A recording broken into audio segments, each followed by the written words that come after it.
Good evening, everyone. Welcome to the Vast Error. Let's read Act 1. Hell yes.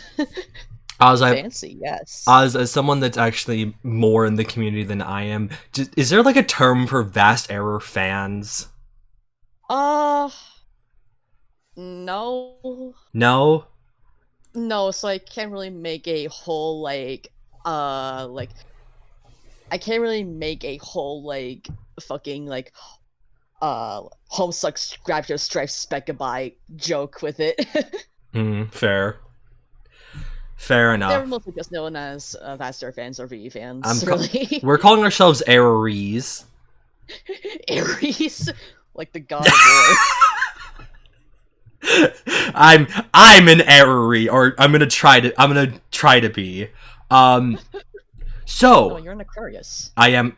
Shut the fuck up! Shut the fuck up! God damn it! You're doing. I'm getting trolled on my own stream by my best friend. God.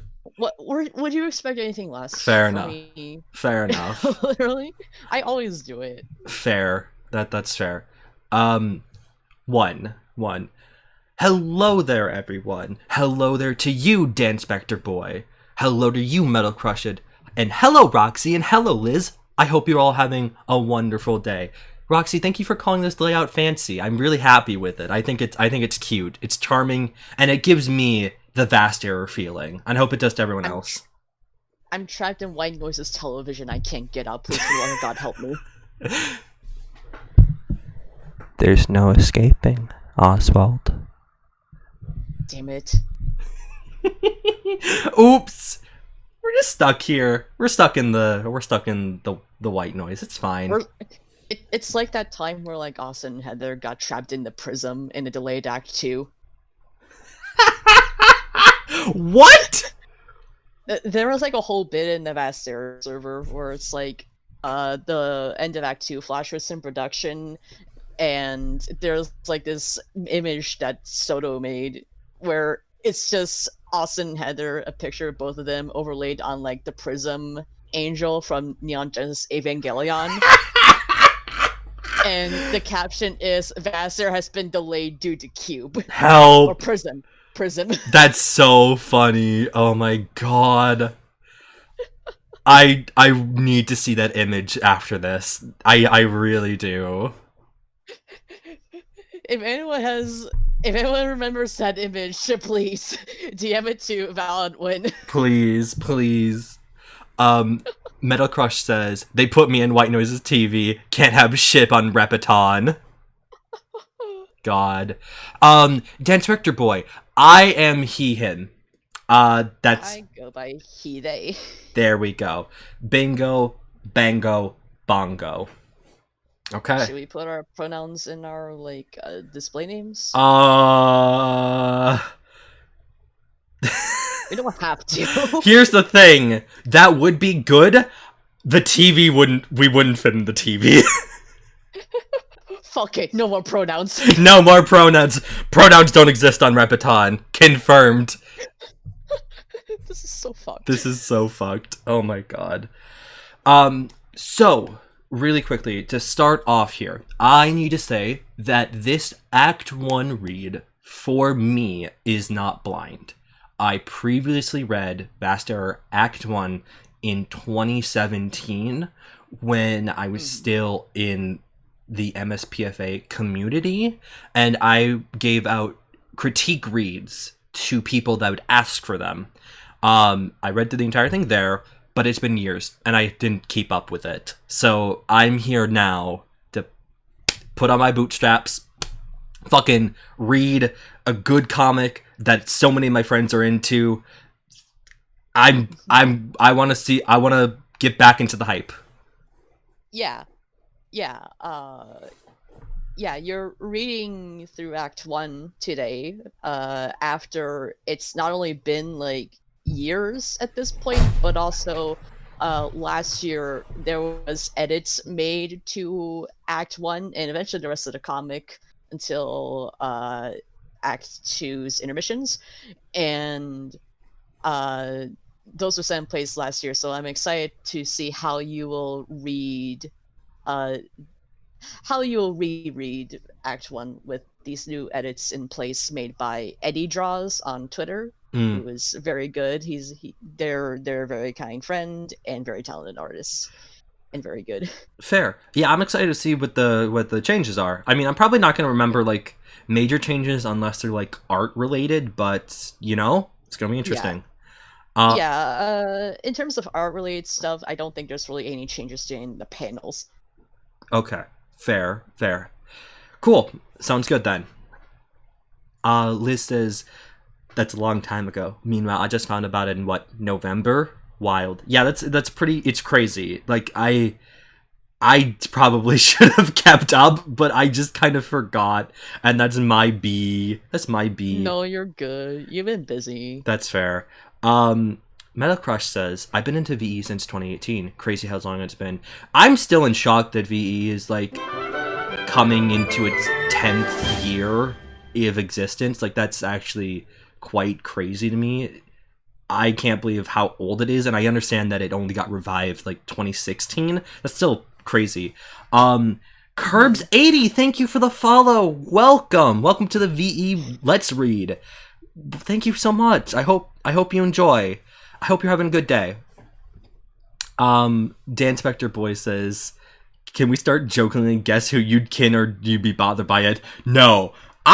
Please. Actually, I'm very interested.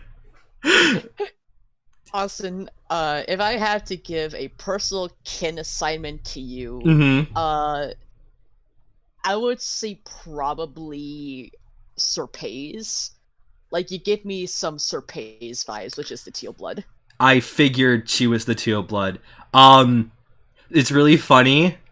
So, I mean, I remember that she talks to Lavian in Act 1. But, like, the only context I have for her is something that we'll do later, where after Act 1, where I saw an image of her, and it's just her with the big O mouth, and that's me. That's fucking me. Yes. Jesus. God. Roxy says, man, if imagine I get to the 10-year of my comic. That'd be crazy. I wish you luck. Your comic's very good too, Roxy. Firework Cat says, I also found it this past year, and these trolls have lived in my brain rent-free since. That seems to be the mood.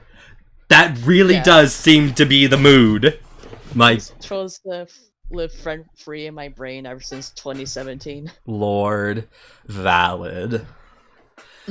Okay. But yeah. Oh. How about we actually get to reading? Yeah, I agree. That was just what I was about to say. All right. Fast error. This young troll stands in his respite block. It just so happens that today, the 22nd bilunar perige of the Dark Session's third blink, is the day of this indicated troll's larval awakening, also known as the Wriggling Day. A night that stands out in infamy among the rest of the litter, mainly due to the fact that it just really doesn't need to exist.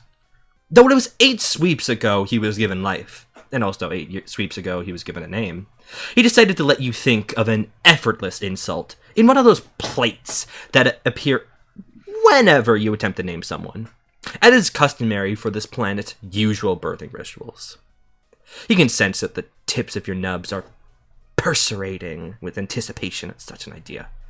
Go on, get it over with. Enter name.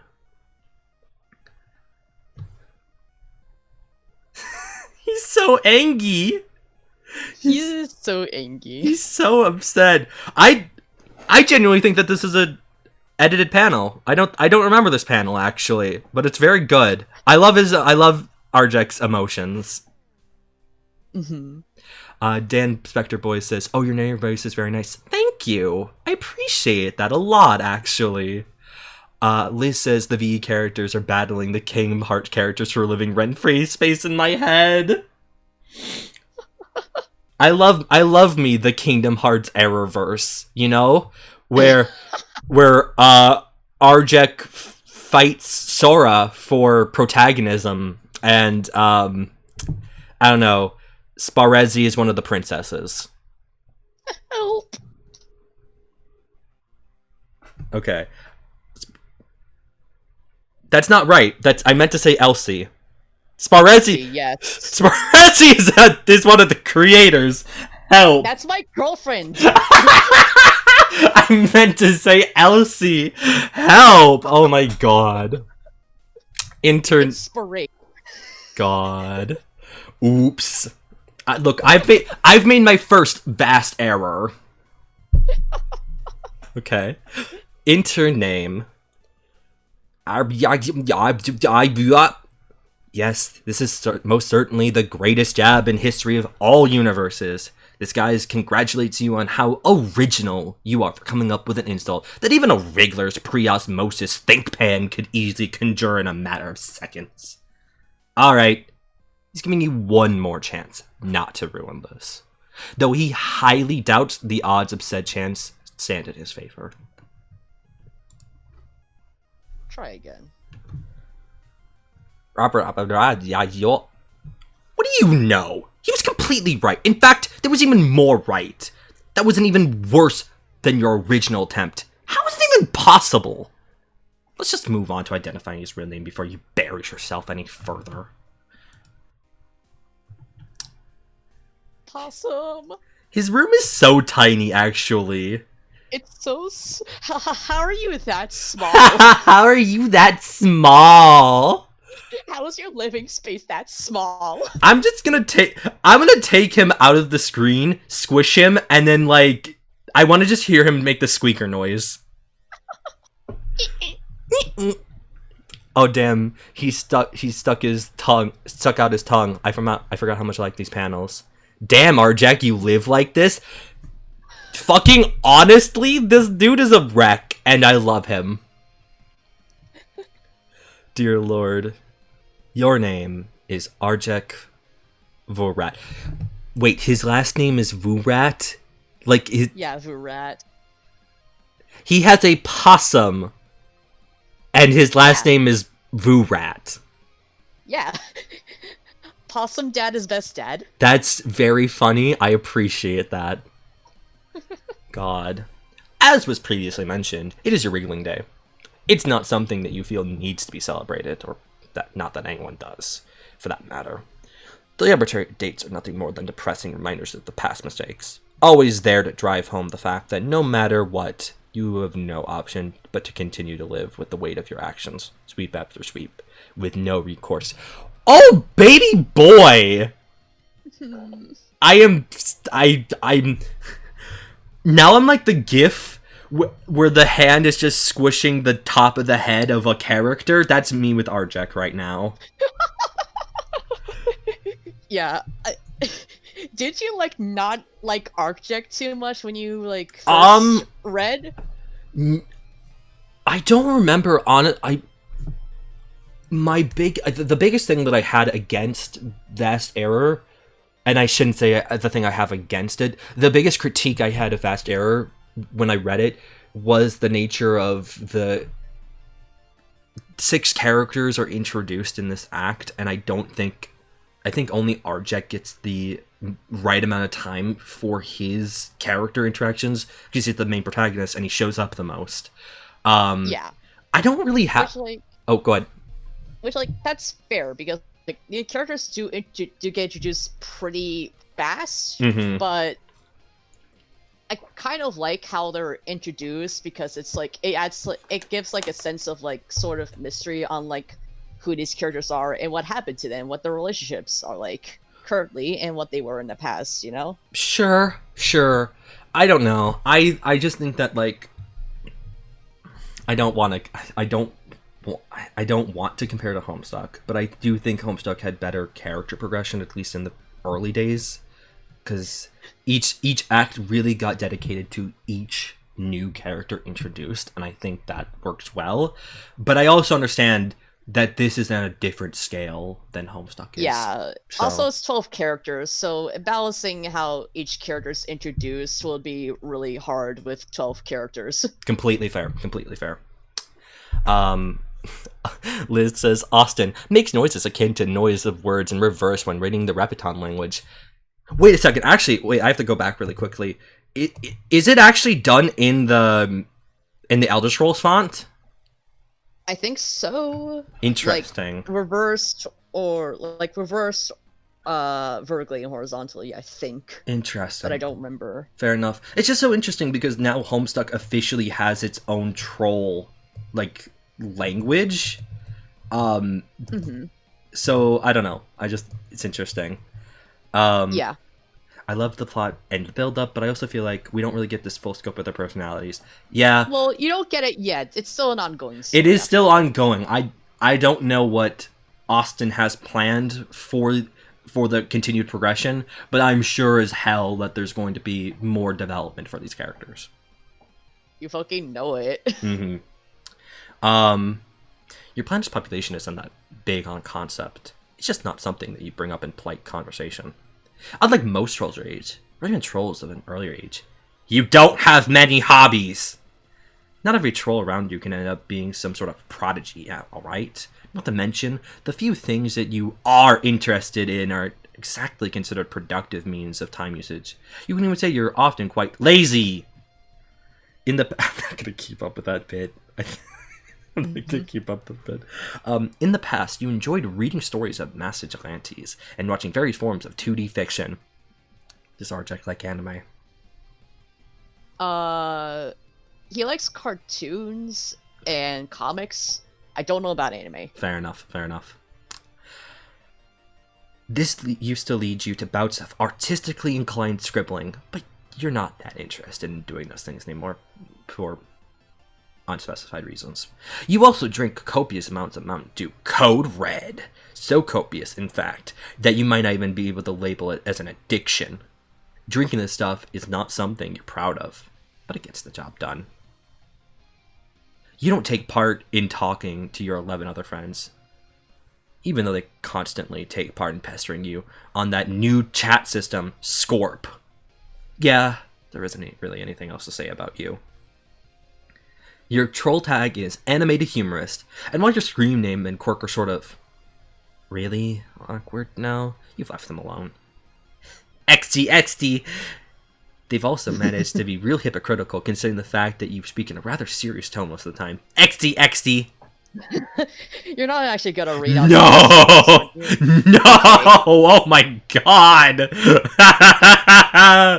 Jesus. Thank God. Right now, you don't have anything you need doing, so you should probably just come up with something, though. You're already getting tired of just standing in the spot and blankly staring at the other side of the room. What will you do? Okay. 1. Is Arjek a gamer? Do we... Yes. Or at least he used to be. Fair enough. It's just the copious amounts of Mountain Red Dew. Wait. Mountain Red Dew? Mountain Red Dew. It's Mountain Red Dew. Chug chug. Delish. I guess so. Sippy. Arjek, pick up all of this trash on your floor. Are you referring to all of the cans of Code Red? In that case, you're completely mistaken about them being trash. If there was such a thing as objective measurement of quantifiable wrongness separated by levels, you'd be on the highest of them all. You're wrong in every sense of the definition, of which there are many. You were wrong so many times. Well, you guess the ones laying down were just haphazardly tossed back as you finished them. And the ones standing up aren't finished too, actually. However, you intentionally left a couple of them marinating for a while near your desk in case of some sort of hurried caffeinated emergency presents itself. Arjek, what the fuck? You're a disaster. Yeah. Arjek, you're actually a disaster, my guy. Holy shit. He's depressed, okay? Jesus. I understand he is depressed, but he's my baby boy, actually. Thank you, Cheshire Creeper, for following. I really appreciate it. Welcome to the Vast Air let's read of Act 1. I just love Arjek, and that's all I have to say. Arjek, look at posters. Yes, appreciate your troll Deadpool and your troll Bruce Wayne.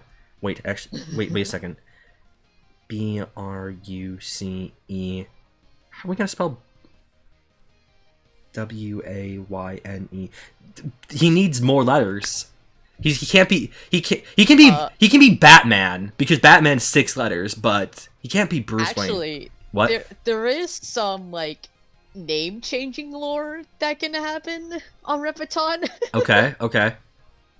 So it's like, okay, so Brendan Fraser is canon on Repeton. What? And his name literally is Brendan Fraser. It's not shown to 6 letters or anything. And it says in the lore that he got so popular in the films that he's in that he can legally change his name to be past 6 letters. Unreal. Dan Spector boy says Brucey Wayne. Brucey Wayne. Brucey Wayne. Jesus. Used to think that these two were some of the biggest badasses who ever not lived. Batman and Deadpool were your favorites back when you were younger. You haven't read any more of their issues in a very long time. Around 2 sweeps or so, to be specific.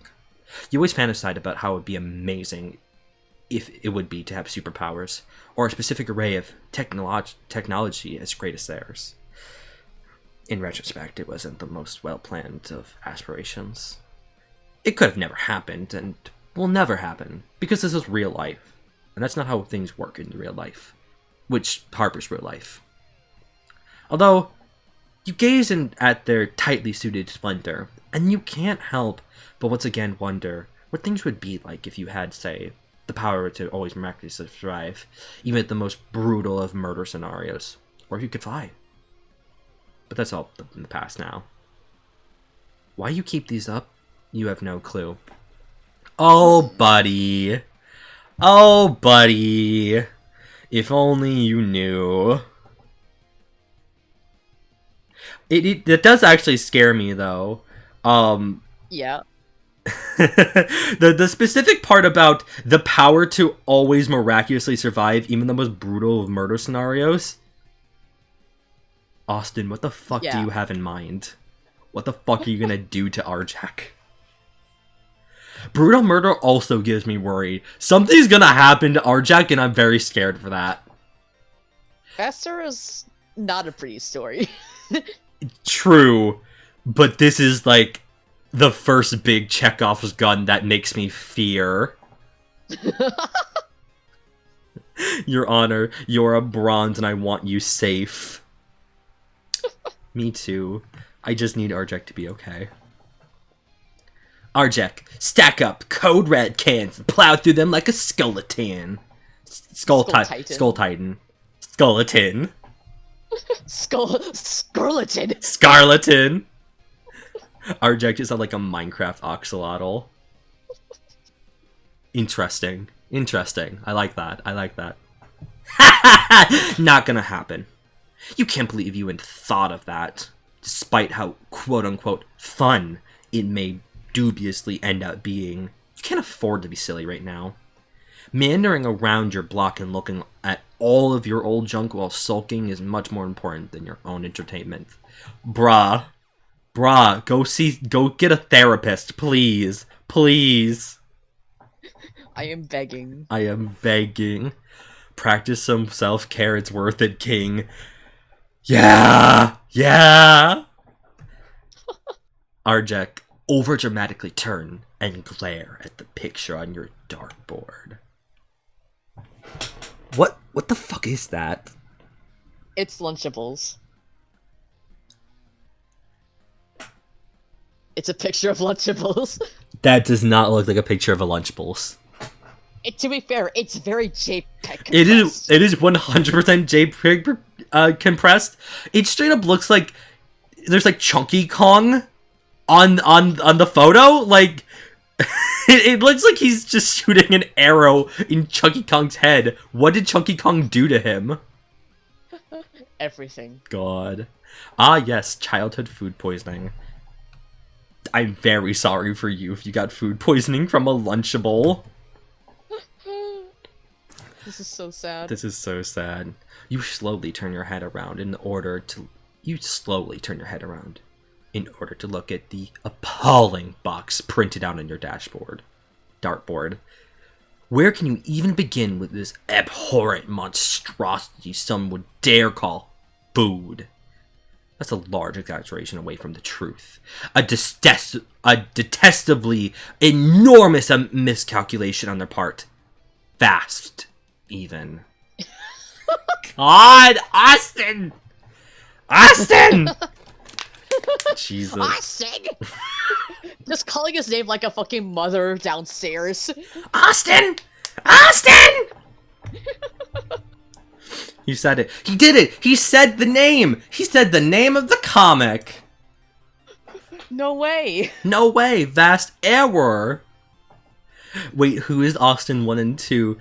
Okay, so I'm an Austin, and Austinado is also an Austin. So, I don't know. I should probably just say Austinado for the stream. For the sake of differentiation. Yeah. Usually, food tends to be the least of your worries. Your species has an affinity for sustaining themselves at various mismatches of carb-loaded artificiality. So you do eat Lunchables. You just eat a ton of Lunchables, actually. Well, no, it's just that, like, the Reptilian diet is, like, full of sugar and carbs, basically. Okay, it's to survive. Not just Lunchables. Yeah. Got it. Fair enough. But if you were ever again to try to process something like pizza or treatza... What's a treatza? Is it pizza and treatza? What's a treatza? Is a treatza like a I assume it's just a pun on pizza. Maybe it's like one of those dessert pizzas. Yeah, it actually is. I'm looking up right now. Cool. Okay. There would just be vomit on the ground. It'd be plain incomprehensible just how much vomit there would come to exist on your floor. You would barf out every last organ you had sitting inside you. You're getting tired of looking at that picture on the dartboard. It's not just tired of looking at you, though. It never is. You're just gonna have to... Let's go. Show it who runs things around here! Thanks. Tink. Tink! Nice shot! Help! We thought the same voice. We fucking knew. It's just the Wii Golf. It's the Wii Golf voice, actually. Oh my god. Nice cock! God! Holy shit. Oh my god. Yo, Very! Hi, how's it going? Thanks for coming out. Hi, Very! Welcome. You have effectively shown it who runs things around here. It should know better than to try to challenge you. But you're aware that it'll always stay pinned there, staring at you, awaiting its next battle. Prepared time and time again, certain of its defeat, but triumphant and persistent enough that it'll think that it'll get past you without so much as one dart in its ugly mug. In a way, you feel if this is some form of victory over you. Each time you two duel. A shallow, yet painful victory. It holds the pleasure of having you already beaten, but it is too modest to let you know. Not that you actually took the time to throw anything.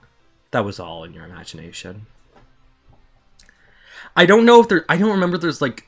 I don't think there's sprites in VE, but I just like to imagine that Arjig's sprite would just be the sentient dartboard. Oh, probably. That or probably the Deadpool poster. Oh my god, he just has a fucking... just Deadpool behind Arjek the entire story. That kills me, actually. But yeah, there is no sprite guardians in Vestair. Okay, fair. Very says, I'm like here, but not. I'm listen, but also work. Totally cool. Totally fine. I just appreciate that you're here. I hope your work goes well. Okay. Arjek, look at the book atop of your thermal hole.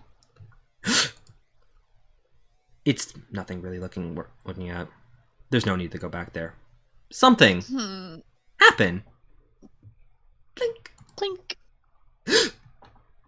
And just what could that and just what could that be? Whatever it is. It totally almost turned off your inner monologue. Can you believe the nerve of some trolls out there? I mean, seriously, what is up with this society? Archik really did just say, we live in a society. True. God. Oh my god. They think that they can just do whatever they... Okay, my log restored. You can go investigate now. I love this dumbass. I love him so much. He's so good. He's so good. Arjak, investigate Plink.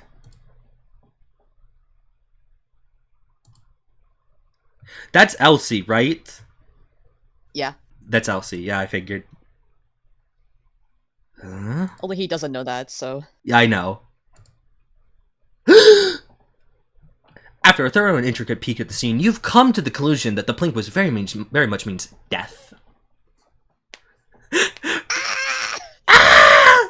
Very says Repetonians definitely live in a society. They sure do, huh? They sure do. You'll come to realize that, especially when we get to Snowbound Blood at some point. Oh boy, actually. Dan Spector says, it's 23:45 me, and honestly happy by just watching streams. That's fair. Thank you. I'm glad that you're enjoying this. I'm really happy about that. They also say, it's a good society. They swear. Doubt.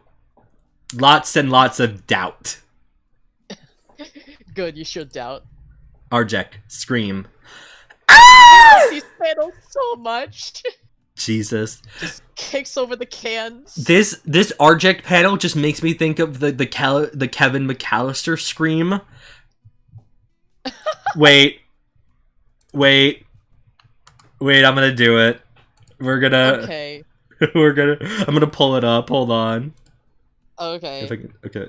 I'm just gonna be Oh. honest. Also, Liz, please do read the newest volume, if you can, at least. It is very good, and it has a special place in my heart. Is it? No, Kevin McCulkey. Kevin McCulkey. How do you spell McCulkey? Kevin McCulkey, fake fan. How do you spell McCulkey? I don't know. I don't know McCulkey. What? Who? Shit. Oh, it is Kevin McAllister. Okay, Kevin McAllister, scream.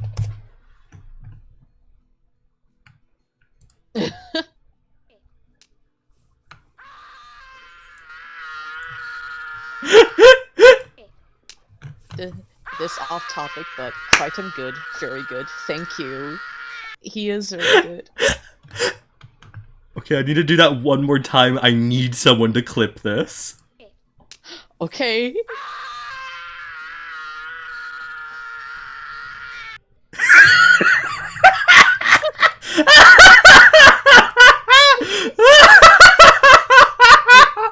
You know what I think when I see that Arctic panel of him screaming? What? I just think of the Nintendo Capri Sun Green Rupee screen. Yes! Oh my god. Yes. Dear lord. Okay, alright, let's move on. Okay. Oh, baby boy, look at him go. Oh, he fell on the floor. Fucked up. I love this panel so much. It's so good. It's so fluid. It's dummy fluid, actually. Arjek, get up and hide under your desk. I love the slow turnaround. Why is he like this? Why is this necessary? He's very dramatic, okay? He sure is, huh? God. Arjek, get interrupted from hiding. Oh, so close. Heian is also very good, but I'm biased. Yes. Hey, You sure are biased, Jory. You wrote him. oh hell yeah, hell yeah. Liz Mhm. says, I'm dog sitting my puppy all weekend, so I have time to spare, and at least some of that time will go to Snowball and Blood. Hell yeah! Yeah. Archer's haircut is not a mullet. This is not a mullet. Yeah, it doesn't feel long enough to be a mullet. It's Or like classified as one. it's like a long-haired bowl cut, actually, if I'm being like kind of real here. Somewhat. Archer just has the messiest hair. Yeah. I think I remember, like, because, like, I think it was either Austin or Heather point out that Arctic and Elsie's hair is actually kind of the same hairstyle. It's just that Arctic's hair is a lot messier. It's like a messier version of Elsie's hairstyle. Interesting. Very interesting. Phase 1. Phase 1, screaming and running around anxiously, was complete. It was only a logical start. It is the only logical start to any brilliant plan. Phase 2, the final phase, was going to be hiding away for several hours and pretending to be dead. This is an act you can put on, quite effectively, but it's not really needed at this point. You're feeling dead enough without giving to the whims of zany, spur-of-the-moment ideas. He plays dead because he has a possum dad. Yeah, that's his survival ability. I love that. Heart. Heart. At the very end of this stream, I need to make one of those heart gifts with Arjek, actually. The heart locket. Yes. Arctic, my beloved. Arjek, my beloved! Oh my god. It could probably be put into a tiny ponytail, though. Oh my god, Arjek with a ponytail. That's so funny. I know Diz draws Arctic with a ponytail from how he draws Arctic. I love and that. It's very good. Oh, I love that. Oh my god. Plus, it appears one of your pesky chat fodder buddies had been patiently lying in wait for a response you were elated to not have to give. Not that there's anything forcing you to respond to the message, but as we've seen, things only get worse when you keep to your own devices. You're just that lucky. Given that your untimely demise is now imminent, you suppose it wouldn't hurt to have someone share your final moments with, would it? Even if it has to be this windbag. Okay, Come okay. on, Arctic, be kind. I take back. I take back the Arjek, my beloved. Don't be mean to Lavian. Don't be mean. Don't be mean. Arjek, oh, I know he's trying his best, but he's a little bit of a brat. Yeah, I meant to say that in terms of like Laven, but yeah. Fair. Oh. You're good. Yeah. Before you answer, you take a short moment to move the junk off your desk, grab your keyboard, and examine your computer. You have spent many lifeless hours sitting here and doing absolutely nothing. It's actually pretty great. I feel that so hard. Mood. Actually, not mood. I love talking to my friends. Until things start happening. Then it's not. Lavian? Laven, okay. Arjek, my beloved. God. Sounds like an antivirus. A little bit. Much like the rest of your spaces, your desktop has various old pictures and files scattered wherever. You make sure to cover your screen so you don't have to see them. Your virtual hive keeping is further impeded by the fact that, over the sweeps of carelessly browsing the web, you've committed quite a number of nasty viruses. You get the fake advertisements for products you didn't win on a nearly constant basis. The Scorp chat client is open. Truth be told, the thing is laden with its fair share of complicated strings, broken code walls, and a completely whack update schedule that doesn't seem to affect anything one way or the other. Okay, is this supposed to be a Skype parody or a Discord parody? It's Skype. Okay. A Discord equivalent does exist on Repeton. It's called Discorps, but the thing that happened with Discord, like kind of overtaking Skype as the main chat client, happens in reverse on Repeton. Instead, it's Scorp that overtakes Discorps as the main chat client. I don't like that. I don't want Troll Microsoft to win. Yeah, it makes sense because Repeton is an anarcho-capitalist society, so... Oh, ooh. Yeah. Oh boy, okay. The main draw lies in the fact that, despite being clunky at best, it's remarkably customizable. For starters, it allows for variations on online status, cloying, forstraught, calistrant, and incognizable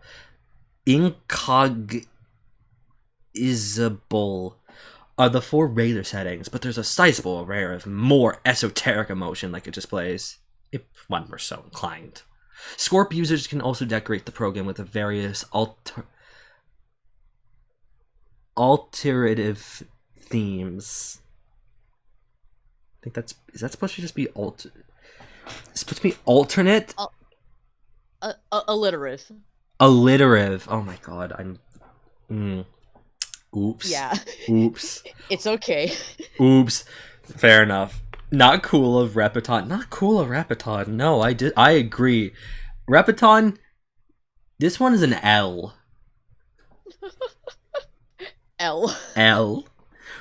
I give the entire planet of Repeton the L. I don't give individual trolls that because they're going through a lot, but as a society, I give Repeton the L. We're renaming it to Lepeton. Lepeton. Relating to various hobbies and interests, from the trivial to the obscure. Anything you could possibly think of is there. Somewhere. Even the ones that arguably shouldn't exist in the first place. You, however, keep in the built-in somatic shock theme, because these idiotic bells and whistles do nothing for you. You are set to calistrant at all times, which is effectively mute all notifications. You refuse to be subjected to the unruly din of a ping with every single message. Your system also delivers a blunt, professional, and automatic note to any and all parties who attempt to contact you. Though, as always, that doesn't deter one from chatting it up with you. Or any of the others, for that matter. This is a good enough time to give in, since this may very well be your last chance to walk away with a social interaction on the right foot. Only it won't be. Arjek answered Troll. Oh boy. Now we're getting to reading together. Let's go. Okay, do you have the page up? Yes, I do. Okay, cool. Okay, so I am going to be reading Laven for this read-through. And obviously Austin's going to read Arccheck. Whenever you're ready. Let me just get the appropriate theme. Alright. Windless Artificer, WA, began trolling enemy humorist, AH. Hey. Animated Humorist isn't here. He isn't. He's gone. And it says not to bother him right now by bother him right by his name. The red dot, whatchamacallit. You know the one? Of course you do. And you message him anyway. What is wrong with you? Man, I know you're there. You, like, literally never go anywhere. At all. Ever. Psst. Psst. Gotta run out of breath pissing you. Psst. Psst. There, I go. Come on. I got a real important question for you. You can't just do me like this. I'm pretty sure I not only can do that to you, but I almost always do that to you. Oh, good. There you are. I was starting to get as sad as you normally sound. Woof. I think my text will continue to speak for itself here. Do me a favor and imagine an absurdly dragged out and coarse voice for the situation. That voice will be me. Alright. Now imagine that same voice over my words. As soon as you're done with that, imagine that same very rasp in much less streamlined. And my stress centers about a single heartthrob away from blowing off in your general direction, promptly thwopping your face with a load of general common sense as this next sentence runs through your blank canvas of a mind. Leave me alone. I'm about to die, and I don't want my final memories to be of your short-spoken, minimalist lung detritus. Okay, but what about my important question? Because, I mean, it's pretty important. It still falls in line with the short-spoken, minimalist lung Detritus. detritus. My God, help. Artek, please be kinder to me. Maybe a little more phlegm and a rough cough to go with it? Who knows? With you, there's always an infinite possibilities to explore. Which is to say there's completely sparingly few and you are one-dimensional as they come. Take a lesson in character before you decide to say something that's supposedly important to the big things you're playing up. Yeah, alright, Drama Squared. That's great and all, but Arcjack, listen. What? Listen. What? Listen. What? Me and UK need an extra player in our game. You should play with us. Yo, Britain needs another player? Holy shit. That wasn't a question. That was a statement. Also, what game? Ether Municipality. What other game would I be talking about? That's Toontown, by the way. Is it? Yes, it's Toontown. Help. Oh, that's so good. Archek got a sat word of the day calendar. He really do, actually. This boy has like a thesaurus on him at any moment. That polygonal mess of a... Okay, here's the thing. I'm not gonna join you, and also I don't care about wasting your time, because I'm focused on my time and my worries on my life, and how is it going to get tragically cut short. By the way, the only, and I do mean only, reason I even thought to give you anywhere near this long a response instead of a curt howdy fuck off is because I need someone to bear witness to this. Oh, are you serious? I would say I'm dead serious, but I'd be way too right for my own good. I thought you were just being your usual over-the-top self. The typical pain and suffering, you know? But if you're actually totally, honestly serious, you should tell me what's going on. I may live in the dark, but that doesn't mean I like being left in it. Woof. I don't even know. It was a forbidding death-cloaked figure who threw a sediment nugget at my window. I saw them for a span of a nanoblink, and then they were gone. I was trying to be professional and hide it in my desk until you decided to be the obtuse disturber that you are. Part of my spattered life pigment is going to be on your hands now, and I swear if they're adhesive coated when that happens, it's going to be spontaneously turned acidic. Well, if I don't hear from you again soon, I'll go ahead and assume you're dead. And I'll be sure to come by and collect your body if it's still there. Make something nice out of it. No guarantees, though. If whoever's chasing you wants something with your corpse, I can't really help you. Perfect. That's the most perfect thing you have ever said to me. Do me a favor, though. I know for a fact that it's not P.O., so if I do disappear into obscurity, tell her that the mutilation fairy finally granted her her long-awaited wish. Anyway, I'm leaving you now, regardless. Bye. Sure, but one more thing, real fast. Do you have any glue? No, and if you ever knocked off the rolling around in it, you might get to actually keep some on hand. And Rehumus gave up trolling Windless Artificer. Damn. I love their interaction so much. It's good. Why am I fucking flip-flopping between Arjek my beloved and Arjek my beloathed, actually? It's because, like, Arctic is, like, he's a very good representation of suffering from depression, because it's, like, you both feel really bad for him and you understand. At the same time, like, depression isn't all about just feeling sad. Sometimes it's about, like, actively pushing others away and being irritable. Mm-hmm. And that's something that's like kind of not recognized in a lot of depression representation. Sure. And it's very good. Fair.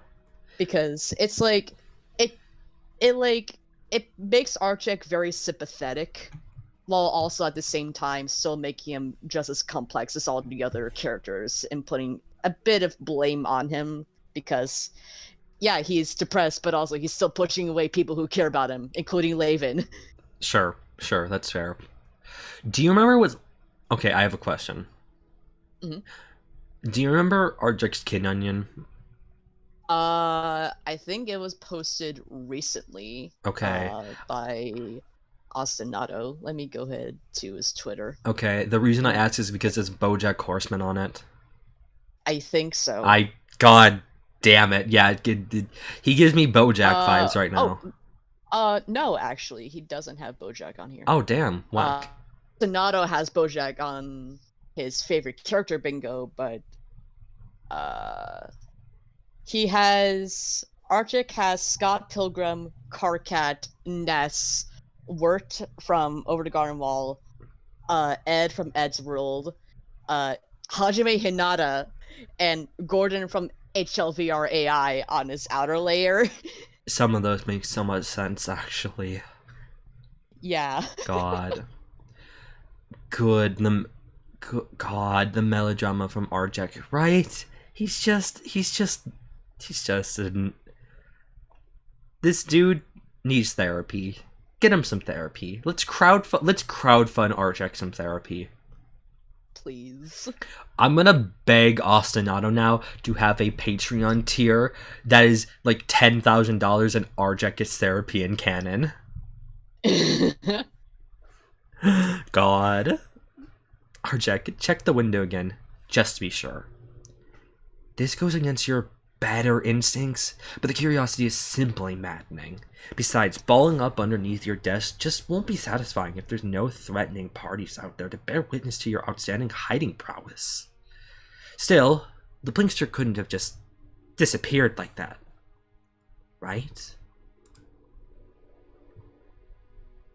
There's no one there. No! No, that's not right! That can't be right! Disappearing like that, this isn't feasible! It doesn't work that way! Where are you? Come out wherever you are! Oily, get the plain sight! You don't care if they're there with intent to maim or conduct some sort of sediment-based assassination attempt anymore. You just want to know what's going on! You just want to... No! Why? Splat! Oh, Arjek. Oh, Arjek. Mm-hmm. Please tell me someone has made an edit of these panels. It's just Arjek, but it's the wasted from Grand Theft Auto. Someone might have done that like a while ago. Okay. I don't have like a link on top of my mind though. Fair. Don't worry about it. I feel that's very fitting. Oh my god. Homestuck. Yo, Maggie, thank you for coming out. How's it going? It's Homestuck adjacent. This is Vast Error. Hello. This is a comic that Ozzy works on. Yeah, hello. Hello.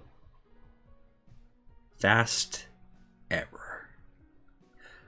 Take this kiss upon the brow, and in parting from you now, thus much let me avow, you are not wrong, who deem that my days have been a dream. Yet if hope has flown away, in a night or in a day, in a vision or in none, it is therefore less gone. All that we see or seem is but a dream within a dream. Doesn't matter. Oz does not write for this comic. Oz draws for this comic. Yes, I draw for it. I'm part of like the team of panel artists that work in it, and I'm also involved with like the spoiler stuff and can give peer review and all that. The I have like written for like the side game Snowbound Blood in its most recent volume, but that's pretty much as far as my writing reach is concerned. Valid. You do a good job. Thank you. I'm proud of you. I pat you on the head. Thank you very much. Of course. The world turns slow yet infinite. Time runs along in a tandem, though it never seems to be bringing any concrete with its consistent aging process. Day by day, night by night, moments replay and blur in your mind. Banshees wail in the distance, expressing their distress at the ill-intent midnight drags with its inevitable presence. Black and white moon illuminates the torrent seared in the hearts and minds. Fate seems to linger, regardless of significance or happenstance. It wasn't always like this, but part of you wishes that it was. That way, the burden would be much easier to bear. And yet, a different part of you begs on heads and knees for the old life you once knew. The one that can still feel lurking around the edges. You're not sure if you yearn for it, because you want to relive the moment you've lost, or if you simply wish for causality to stop breathing down your neck. But wishes don't solve problems, and hoping for them only makes the dilemma more prevalent. Change seldom comes to you. Perhaps this will be the evening, when? Jesus. I had my mouse over the W, I'm like, then? That's not right. Perhaps this will be the evening when you finally gather the motivation to take a long step forward and seize adjustments you've been longing for. A lone thought nestles itself in your mind, like a string conducting your life to the monotony it shares with the world surrounding you. You have a feeling that change is never going to come. God damn. That's a really good page. Yeah. Like ostinato righties. Ostinato righties be good. Ostinato righties be very good. Yeah. Is Austin ValantWynn last name the canon narrator? No. That would be a twist. There sure would be a twist. God. Diff off topic, but I'm almost caught up to Kingdom Hearts. Gonna be playing Kingdom Hearts 3 by April. Wild. Yo! Hell yes. Nice. Arjack Wallow. You're not getting up anytime soon. Not after that. Perhaps it's best we move along. Be the blue guy. Oh? Unfortunately, it seems like this young man is busy at the moment. Why is he holding a knife? He does, like, taxidermy stuff. Oh, okay, got it. Hence why he wants a lot of glue. Oh, okay, cool. Yes. Got it. Kingdom Hearts 2 is the best, but Kingdom Hearts 3 is close. Stabbing! He sure be stabbing, huh? Is that the button of 87? Help! He has a knife for stabbing. He just loves stabbing. He sure does. Not to worry, you see. We aren't allowed the blue guy just yet. In fact, it's actually time for us to be this purple girl. Purple girl! Bailing out is not an option.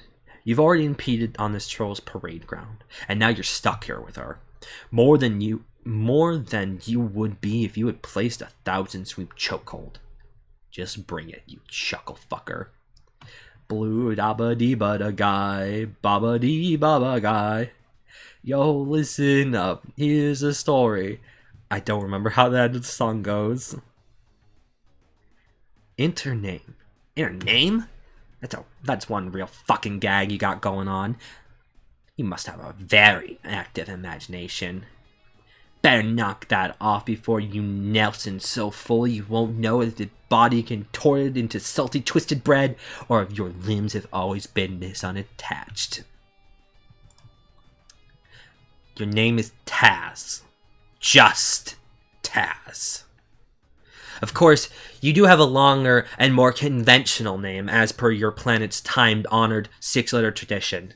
You simply refuse to use it for the very justified reason of it fucking sucks. Luckily for you, nicknames are a rather common occurrence, given the way the nursery accoutrement golems drop you in the denomination lodge to piece together a personal moniker before you even have fully developed the motor skills. Predictably, a good portion of the resulting designations end up being nothing more than unintelligible, jumbled letters with no meaning, which suits you just fine, as it let you coast along with your name of choice over the sweeps with a nary a raised eyebrow. Your religious allegiance lies with the Mirtha Maniacs, a specific breed of roughhousing wrestling-esque personas that wish to further their ideology of righteous judgment against those who would perpetrate the corruption of running amok in the fabric of society. This is nothing but a duplicitous way of promoting their preserved, choreographed, infighting grudge matches in order to decide who truly deserves a spot at the top of the ladder with the blessing of the two above. Austin, I love you. That's so much worse just to say wrestling. That's so much worse just to say wrestling! Yeah. Or, well, it's not necessarily wrestling as much as, like, a fancy way of saying murdering lowbloods. Ooh. Oh, shit. Whack. Yeah. Got it. Austin is slowly becoming more and more southern. Not wrong? I don't know why. Half-baked southern accent Austin moments. I'm one third southern. I think I'm allowed to have a real southern accent. Mm-hmm. Twang is just fitting. Twang? Am I missing something? I don't know. You're more inclined to think that these matches are nothing more than a way to keep bias-fueled grievance slaughterings out of the public eye, but it isn't your place to say what's wrong or what's right. It is what it is. Everyone's got a price. You haven't made a persona of your own yet, nor do you intend to. You're not about to sacrifice yourself for a goofy chant in some tight spandex, even if you're meant to admire those who have done so. Despite this, you'd still rather hold an important position in the creed due to your inherent intimidation chuckle voodoo that is almost always active. You are also disgruntled owner of an ever-increasing collection of rustic torture weaponry. Most you've won as trophies. They spend a significant amount of time figuring out how they function in combat so that you can take out your opponents as quickly as possible. You have an unsteady relationship with the majority of your childhood friend group, which you more or less keep in contact with. The exception of being the one and only person who can somehow magically pacify your searing disposition. Your troll tag is pernicious overkill, and you speak in a manner that is way too abrasive for your own good. What will you do? Southern twang, it's apparently an onomatopoeia. Oh, I see. Okay. Taz, pet the rock. Can't you see he's sleeping?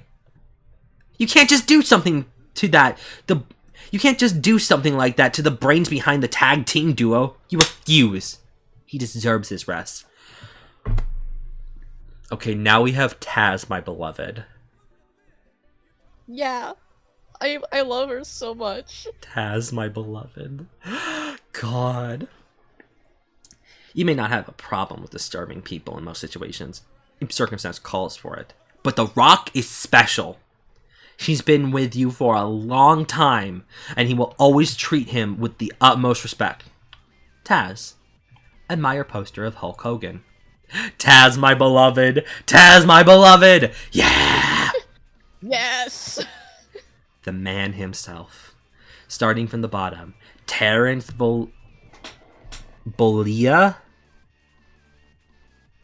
I think it's Bullia. I think it's Bullia. Bullia, okay. Terrence Bullia was eventually tossed into the Resent Grade Torture Fort King match following the disagreement with his hero and recently instated Fort Master, the champion of the ruthless Expeditionary Knockout Tournament, over the worstest natures of its facial hair.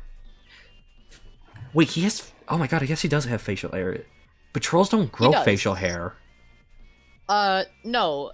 Repeton, trolls can grow facial hair. It's just that it's a rare mutation that some of them might have. Interesting, very interesting. Clown! Oh my god! Hi there! Welcome! Oh, it's been so long. Welcome back!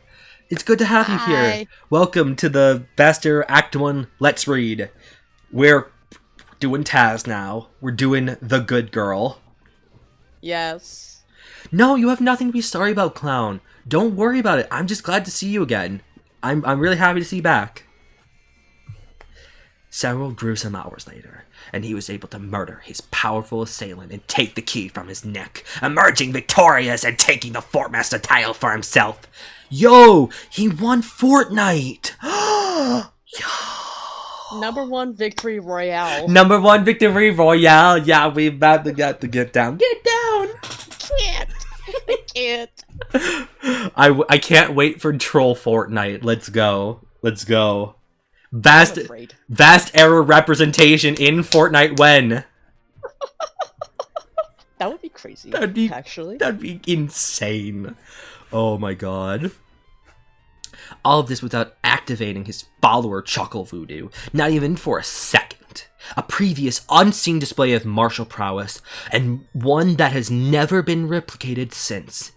After he was baptized with the blood of his former brother, he gave himself the name Hulk Hogan, and then got started on his rather ambitious quest to personally meet his makers. This story is common knowledge within the Mirth Maniacs ranks. You know it, and everyone else knows it too, because the Hulkster goes on and on about the Hulk mania he's inspired every night on his talk show. You can actually hear it blaring from your TV downstairs right now, as tuning into the channel is mandatory. This guy is propaganda. It is propaganda. Hulk Hogan propaganda, my god. Yeah, it's really fucked, actually. Whack. Whack.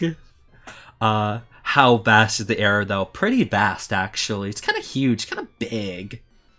Would it be called Fort Day? Fort Day! Fort Day!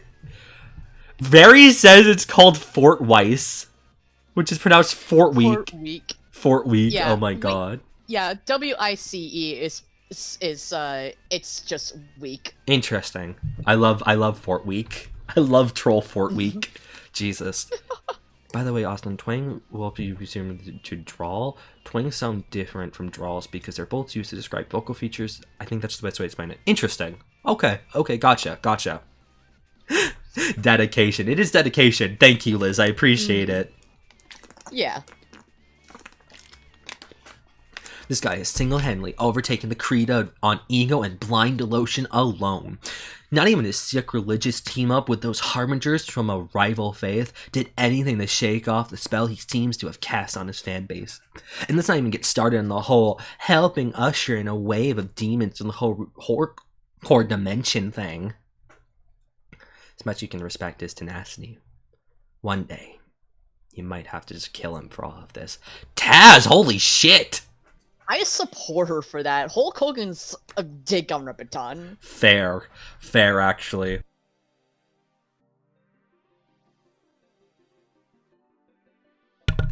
Taz, examine weapons cabinet.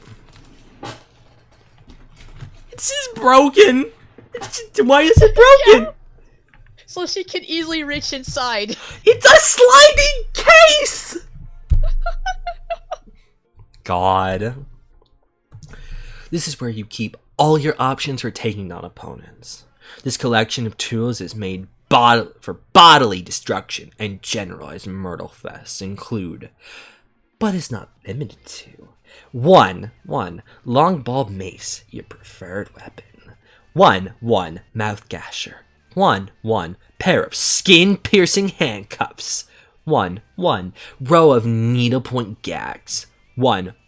Torture fork belt. Sans the actual torture fork. 1. Palm decimator. And the most potent device of them all. 1. Ferocity weaver. This one holds special memories for you. All of this and more in a single easy-to-reach compartment. And at some point, you've made it even easier to reach by breaking the glass with your fist instead of opening the door.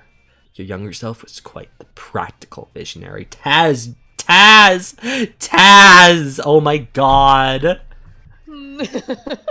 I love her so much. I love her so much, oh my god. Like, okay, when I first read Vast Error, I didn't like Taz a lot, but mostly because I didn't know a lot about her at the time. But as the story kept going, and more her past and her circumstances were revealed, I'm just like, actually, Taz did nothing wrong ever, actually. Valid, actually. You will see. Fair. Yes, Guy Fieri was in Homestuck, and also the two guys from ICP. Maggie didn't read Homestuck, so this is a new experience for her. Fair. Thankfully with Faster, you don't necessarily have to have read Homestuck in order to kind of get it. Because Faster does a good job in like explaining its own universe and differences and all that. Yeah, exactly. The glass had to be broken because otherwise there won't be an opportunity to look badass when she cracks the glass open for the first time. Fair. You got me there. Does he show the main characters some drive-ins, diners, and/or drives? Well, he shows the main cast some dies. What the fuck is going on? Why does Taz have an arm? That's just kind of how the sprites are stylized. They normally don't have arms unless they're like grabbing something, in which case they do have arms. It's just a way to simplify them. Oh my god, this Taz panel is so good. It really is.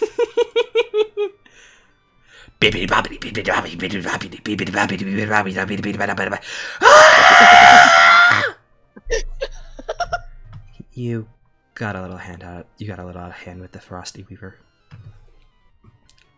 Taz, my beloved. Weird Al is good. See, like, here's the thing. It was a few months ago. I made a random check to the Vast Error wiki and found out Weird Al was a fucking troll. And I think I actually told you, Oz. I'm like, I can't fucking believe this. This does not feel real. It is very real, and he is one of the primary fucking antagonists of this comic. Help! You'll see. God, I'm gonna cry. Dear Lord. I do love the bap. It's very good. Even having read it, it doesn't feel real. Yeah. You will receive no help from Weird Al. Oh god, no. Yo, Vexy, welcome! Good to see you. How are you doing today? Hi, Vexy. Thank you for coming out. I like Cherub Weird Al. I will accept Cherub Weird Al. I will not accept Troll. I will not accept Troll Weird Al. God. Taz, check damage. This isn't the first time something like this has happened. You have a rather nasty habit of making the same mistakes over and over again, against your better judgment. It's kind of your thing. Hello, got a wisdom tooth removed. Hope you're having fun. I am having fun. This is very fun. I am enjoying this. But also, like, oh my god, was it just one, or did you get like multiple out? And also, are you like lucid right now? I'm very curious. Yeah, I hope you're doing okay, Vexy. Big mood. I hope you are doing well. It appears... Ring, ring, ring, ring. It appears someone from the fodder is trying to message you. Weren't you set to incognizable? You're supposed to not receive messages at all with that setting turned on. Ugh. It's not like this thing has ever performed its supposed functionalities. And knowing who's talking, he probably found a way to bypass those settings regardless, even if they worked as intended. This guy is one of the better trolls. You like him. Oh boy, Austin, are you ready? No! Are you ready to read this guy? Holy shit. I have to get ready. Really quick. Hold on. Really quickly. Okay. Vexy says, just one. I'm pretty in the clear, TBH, but I'll get the other one removed another day. Fair. I am missing out on pizza though. No, not the pizza! No! Oh my god. This is so sad. This sucks. This is so sucks. Oh my god. Get Vexy his pizza. Oh shoot. Did the stream actually freeze for anyone else? I want to know. I didn't get a message about it. I didn't get like a notification about it, but if they didn't, it probably was just on your end, clown. If that's yo, Vasterpog, welcome, Stellarium system. How are you doing today? I hope you're doing well. Thanks for coming out. Hello. Very just says prepare. Yeah. Oh my gosh, Or it's still speaking like he always does. Oh my gosh, I said something funny and now I get to reply to it. Oh, I'm so sorry. Hold on. I got all four out at the same time. Yo! Nice. Yeah. Nice. Let's go. Okay, here goes nothing. Unclaps Kahuna began trolling. Pernicious overkill. Hey, what's boppin', clown boss? Bet you get yourself tied up or your jiggler's gonna pack the fuck, cause shit I got the light to ignite one hell of a fire inside your brain matter. Ready to start going off when you start getting down? Give me a moment. I need to get Murit's theme to play. Oh my god, yes! Let's go, let's get Murit theme in chat. Alright. Also, I think I actually need to turn up the bot. I think I need to turn up the bot. Okay. Okay, that's I think that's pretty good. I think that sounds probably better. Okay. Okay, alright.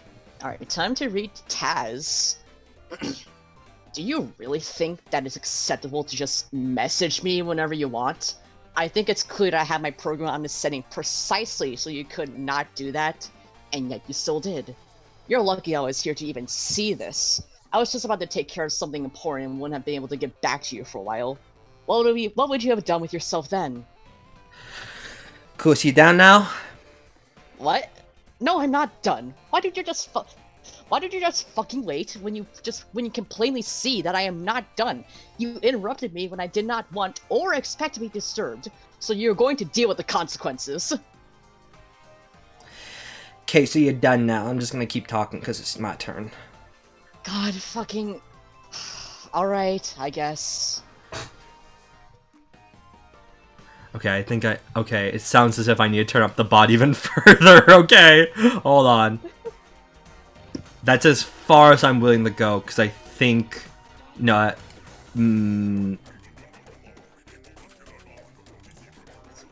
Okay. Okay. Sorry, just had to fuck. No, you're okay. We're gonna work. We'll work with that.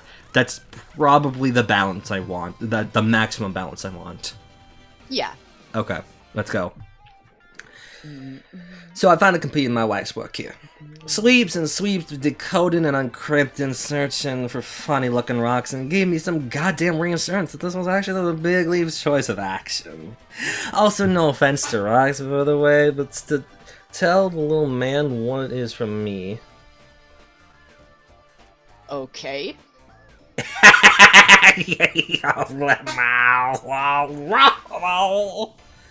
Now, see, you're still getting the grand scope of it all. The picture I'm tossing in your direction. Is what's the... No. That's just an S. That's just an S. Okay. Yeah. It's like I'm just gonna slam in pics and rub them all over, smear my good name, so you can get the big pics, but you're just not standing there all cold-faced and the big-breasted. Gotta let me work here, bitch carny. The picture I like to see is the one that shows me what the actual shit you're talking about. Oh, smug-ass motherfucker. I love them so much. God. Talking up the fact that I put the pieces of the rigorous underground hell machine together and got the clue that the matrix of the eye openers through. Well, let's just call my man here an informant. Knew him from way back when. Sourced me into being pretty much. And now he sourced me on one more time for good measure. But he said this was my last tip-off. Hint was that this place was rotten, and he said in a narrative voice, tone of serious business. So he's not playing any games, but we are. We? Every single thing that you're saying still just sounds like a bunch of pointless claptrap, which I don't want to hear. And I really don't think I care anyways. But I'll give you, like, one more go at properly explaining why you're trying so hard to sell me on this. Got this all figured out! But I need you to pair up with half fructose for this, cause you about to get dragged into whatever you in or out. You better not be talking about who I think you're talking about. Damn straight I'm talking about the Yak Man. Please do me a solid rep and get over yourself so we can get these balls moving fast, cause soon we on the clock. No, never, not going to happen. Pernicious Overkill gave up trolling on Class Kahuna. Taz said online as the cloying. Oh well, the floodgates were pretty much open. This program is so unbelievably shitty, your status wasn't making that much of a difference. Might as well leave yourself officially open to the rest of the crowd if they feel like going a little wild. Your Scorp theme is Hogan's Heroes. You really wish you could scrub all of these befouled watermarks off and replace them with someone who's not a pious or ego-gargling sellout. Speaking of, Taz, go downstairs. Sorry, just bumped into my supplier. No, don't worry about it. Don't worry about it, Barry. If you do whatever you need to, do not worry about it. Yeah. Taz, examine bar. That's just green steak? Yeah. Hello? Green steak. Oh man, my favorite. Now, if only there were green hams to go along with it. Green eggs and ham. Green steak and hams. Delicious. On the counter, you notice that 2 unopened bottles of pinfall fuel and an Ambrosian meat slab, cooked just the way you like it. Raw. You can't settle in for a nice meal right now, though. You have an appointment, and that appointment consists of laying on a mental smackdown at the generation of the loud, televised, obnoxious in-group heresy. There you are. Taz, deploy smackdown. Irradiated steak, my favorite. Oh goody, holographic meatloaf.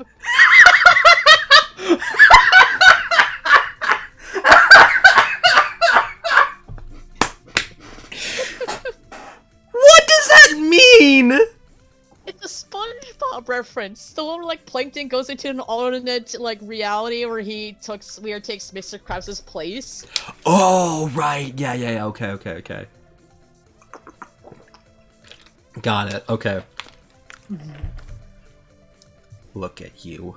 You filthy, degenerate piece of mat scum. You sold yourself off for the price of absolutely nothing, like some sort of leftover rotten food implement at the discount bin with a misguided delusion of grandeur. Disgusting. I spit it in your fucking face, Hulk. This little trend you started of others mindlessly treading on your heels is as obtrusious as the al dente grainworms you shove down the open maw of your gullible masses. You will fall. If not by the righteous hands of the two above, then you will personally relay a clean finish to the slate of this world and the next, as far as your autocratic career is concerned. The go-away heat just keeps getting hotter for you. I heard you get closer to the mic, and I felt fear. Yeah, you should. My Taz narrating voice is different than my Archek narrating voice. So, Fair. What's this troll edit of Hulk Hogan? That's troll Hulk Hogan. That's Hulk Hogan. That's Hulk Hogan. Deploy SmackDown to fucking slam his ass. Slam his ass, Taz. Get his ass.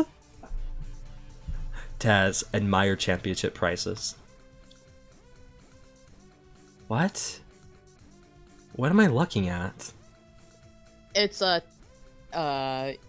just read. Okay. They'll explain.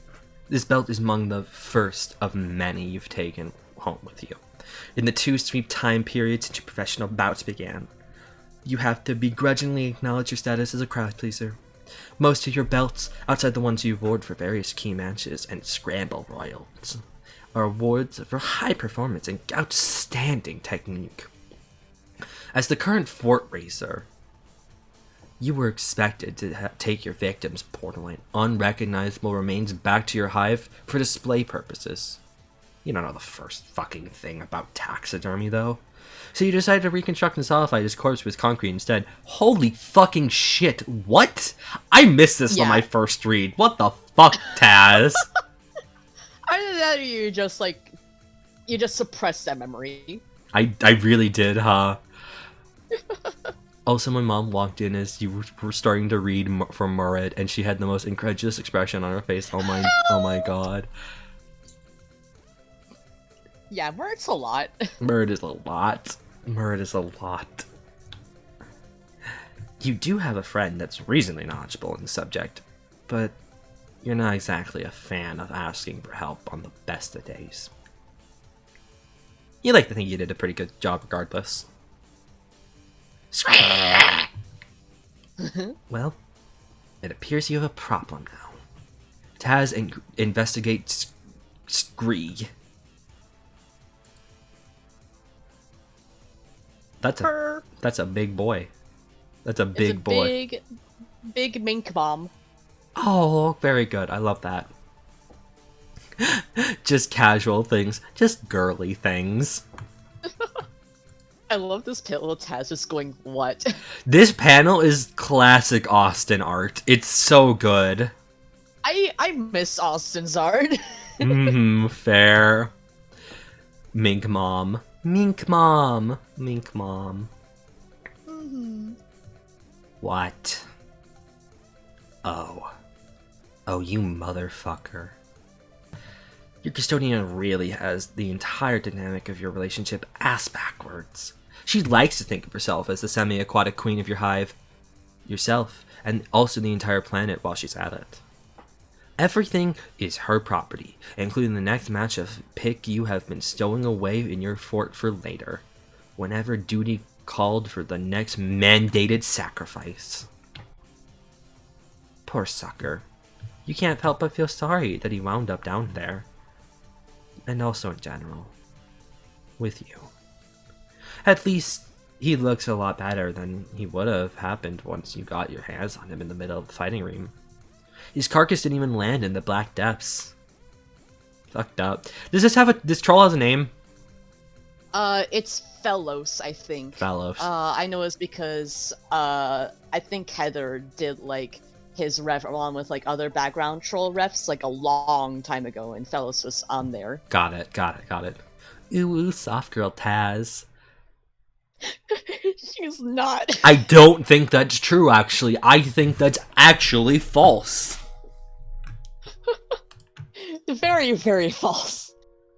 Oh, this task panel is very good. I went to the next page. Mm-hmm. It's very good.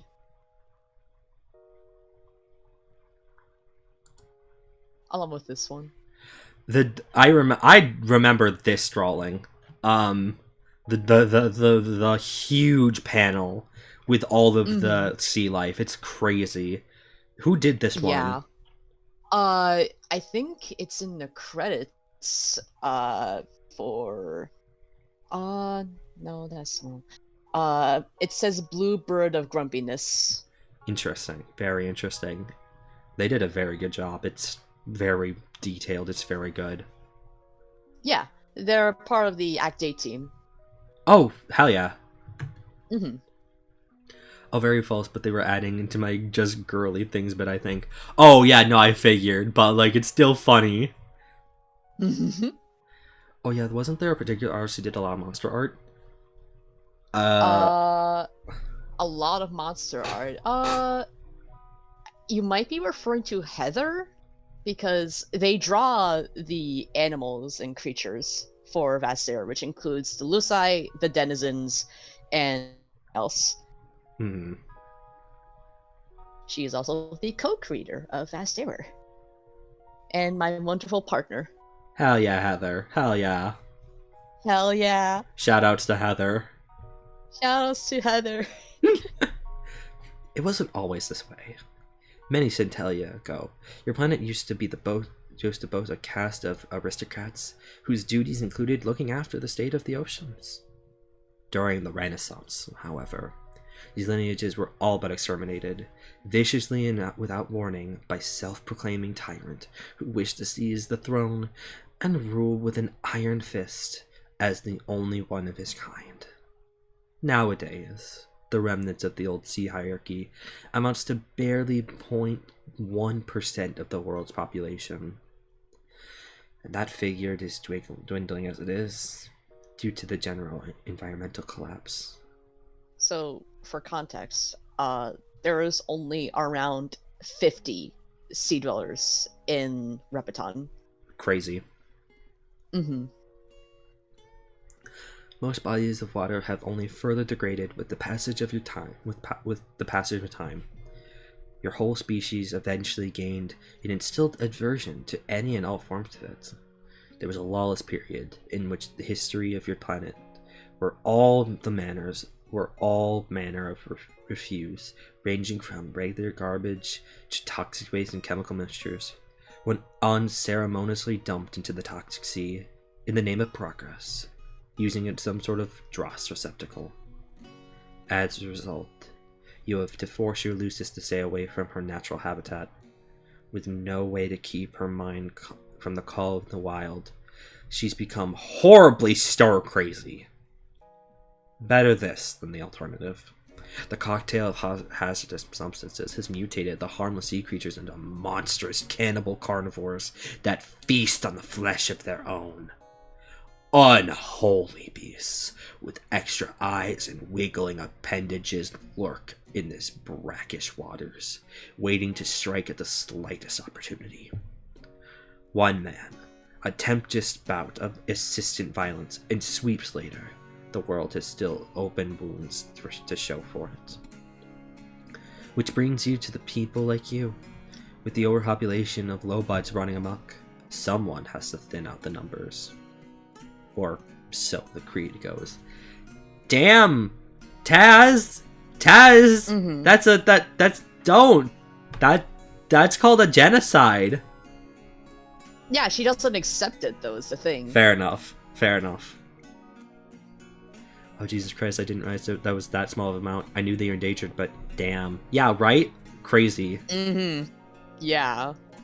So I did the math, and there are only like 30,000 to 50,000 people on Repeton total. God damn. Holy shit. Mm-hmm. So little trolls, so little time. Yeah, exactly. Reasons like this are why you can't bring yourself to care as much as you'd like to. Reasons like this are why you don't ever apologize for the necessary, painful truths you have to tell. For first flash. First flash. Can you pause the bot? Yes. Sorry. You're fine. Don't worry. Skip Renaissance. There we go. Let's go. Let's go, baby.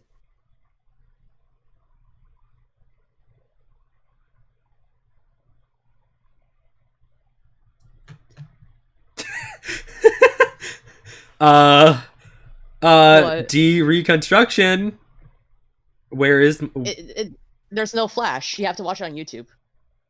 Oh, it hasn't even converted to HTML yet. Yeah, it hasn't been converted to HTML yet. No. Okay, this is gonna be a little awkward. We're gonna try to work with it. 1 second here. All right.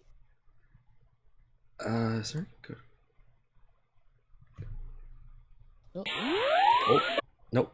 Don't do that just yet. I have to figure out a good way of dealing with this.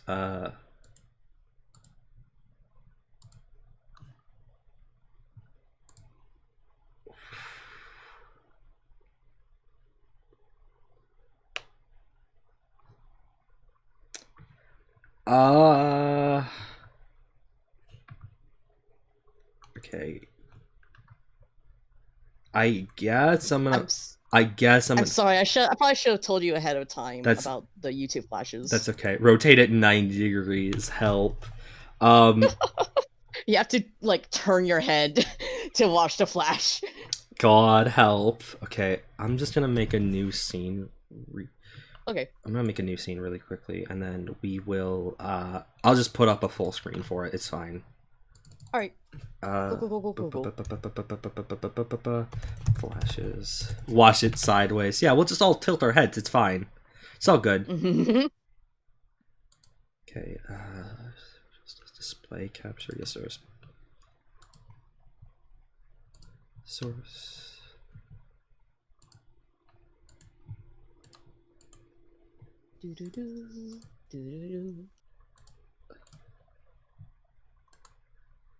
Okay, none.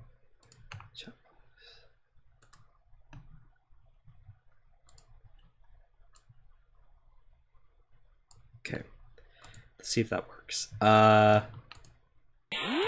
Let me reload. No, it did not. Okay. Okay.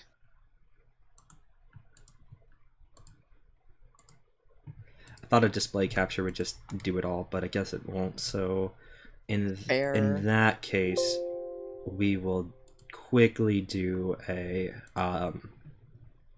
just a window capture. That's fine. That's fine. Yeah. Capture, add new source instead. Object recover.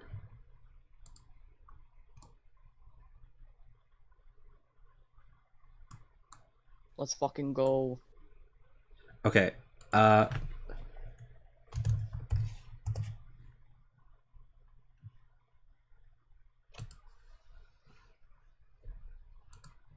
Okay, alright. Alright, that's good.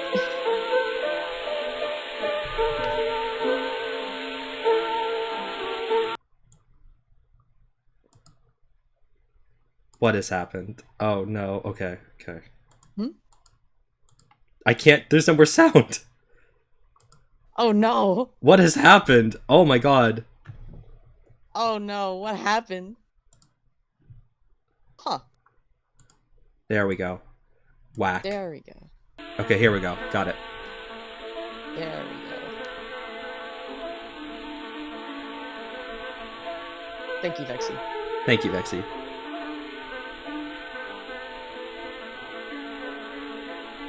Me when I space out. God. Hi, White Noise. Hello, White Noise. Is that it? Is there anything else? Yeah. Oh, that's it. it. Wait. There is something else. Oh. It's not time for you to see me again just yet. Oh, fucked up, actually. Fear. Thank you, White Noise. Very cool. Wake up. Yo! It makes a chitter chatter noise. I love that. Okay, cool.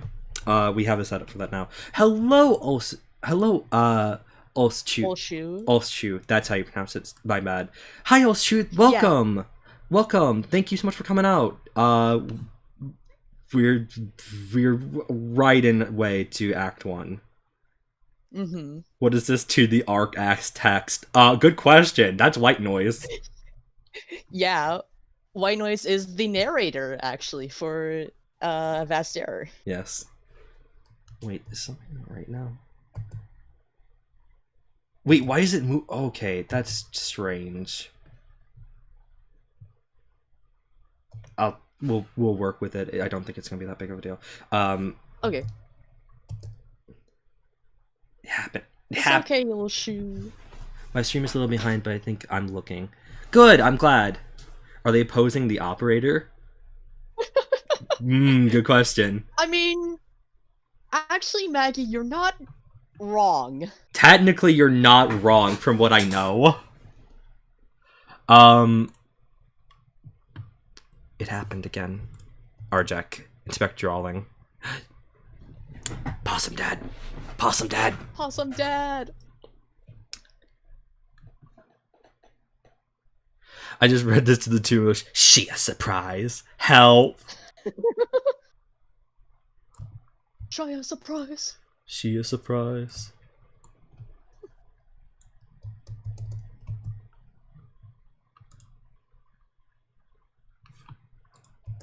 Look at them together. Yeah. It's the only way. It appears we have quite a bit of catching up to do, as far as this young man is concerned. Moving the story along requires cooperation from both ends, so please bear with the gaps until it's time for them to be appropriately filled. This is the spot where we need to be. Unlike some parties, this girl has been patiently waiting for the time to come, doing no wrong and no harm, as per usual. This past cryptic sequence has been quite unnerving, but yet soothing atmosphere permeating from her abode does wonders to take the latent underlying sorrow down a notch. Who is she?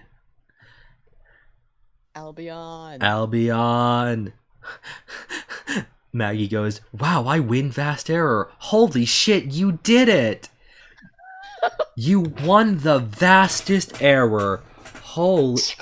Oh, she says Albion grabs. Albion grabs. Look, she's good. She deserves the world. She is very good, yes. Okay. She's also kind of a mean girl, but I love that for her. Fair. To the weekend, she's a motherfucking star child. Look at her horns, they're snails. They are snails! They're just good snails. I actually don't know what her horns are supposed to be based on. They're kind of really like lamb's horns. Kind of. Enter name. Your name is Albion Chakra. Chakra. Like chakra. Oh my god. Mm-hmm. Bread roll. They do kind of look like a bread roll. Just two soft bread rolls. I pluck one off, I pluck the other one off. I eat them. No, don't eat Albion's horns. What's stopping me? They're crunchy. And? Sweet snack. Okay. Sweet, tasty snack. Delicious. Agreed. Keep fucking reading. You were the chosen inheritor of a cosmic legacy passed down to you by a long line of spiritual prophets. Extra-universal entities only given the vague name of star children. With your own self being the 12th and final link in this chain. You believe it is of utmost importance to cultivate thoughts and optimism and exuberance, rather than the constant indulgence of fear and self-doubt that seems to permeate your planet and its inhabitants. Therefore, your purpose in life is to teach others about the art of living together in harmony, doing your best to encourage a state of inner peace in every individual you encounter. And luckily for all, your best happens to be quite exceptional. Each star child has a specific gift relating to the truth of their world. As the final one in the line, however, you possess none. Indeed, it is your destiny to bear all previous gifts in order to bring the complete conciliation, the pure oneself. You communicate with your guardian, a collective made up of souls of the star children who came before you, through projective meditation. They have helped you prepare for the moment when the two of you are to merge into a single being. An event meant to take place after your planet is broken beyond repair. An event which will come to pass this very night. Aside from your obligations, you have a variety of more casual interests. You enjoy finding constellations and forming pictures with them, the night sky and your mental canvas, each and every section menagerie of bright gas and light that ferment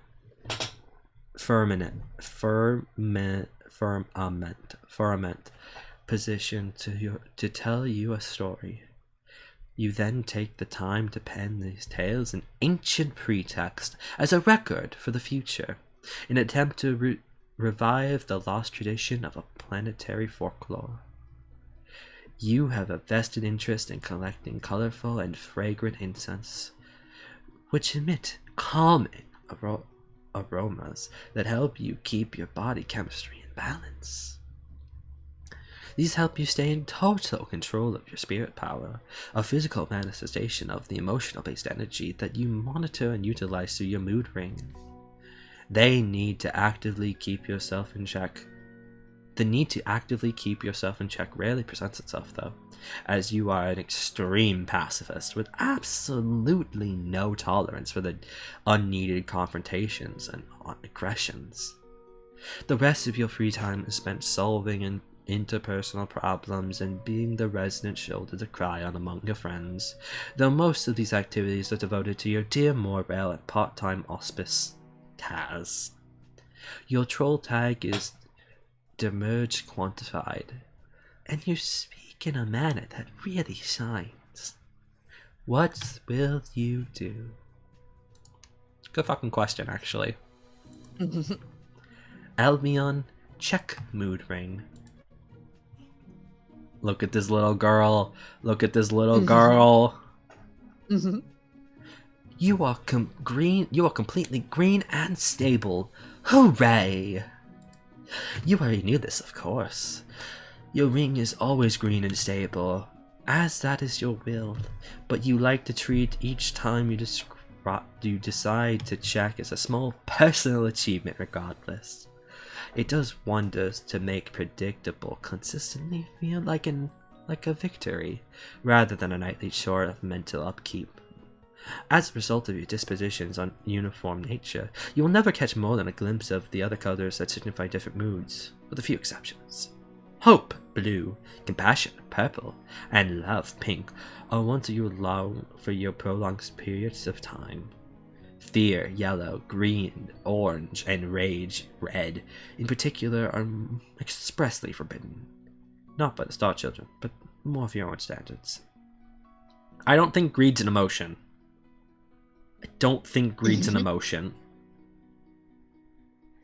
I mean, either way. Fair enough. It is said that when you merge with your guardian, you what? Right. Actually, wait, I remember this. Yes. Jesus. Yeah. Jesus. It was just in her intro. Whack. Well, no, I remember what happens to her. Yeah. Hearing these intros, knowing some things that occur later make me fear. There. It is said that when you merge with your guardian, your mood ring will turn to a ghostly white, representing the life you are meant to lead. You describe it as more as envy? Fair. No, maybe, I don't know. Well, we could describe someone as feeling greedy. Yeah, I guess. Knocks down the door. Yo, Wynn son. Yo, Lonnie, how's it going? Thanks for coming out. Oh, I hope you're doing well. Thank you. Thank you. Hi, Dust. Yo, Dust. Dust, let's go. Hey, Dust, how's it going? Thank you for coming out as well. I hope you both are doing wonderful today. It's a reference to the Green Lantern. You gotta include greed. Fair enough. Yeah, it's a Green Lantern reference. Hi, just finished talking to my friends. I'm doing well. Good! I'm very, very glad, actually. Dust real. Dust real! If your ring were to turn black, though, it means that you've lost any power you once had. You would feel blank. You will never let that happen. Oh, sweetheart. Assembling the entirety of the Vast Error real life. Oh my god. Yo, when are we gonna get Vast Error Con? I think we have joked about that a few times. Help!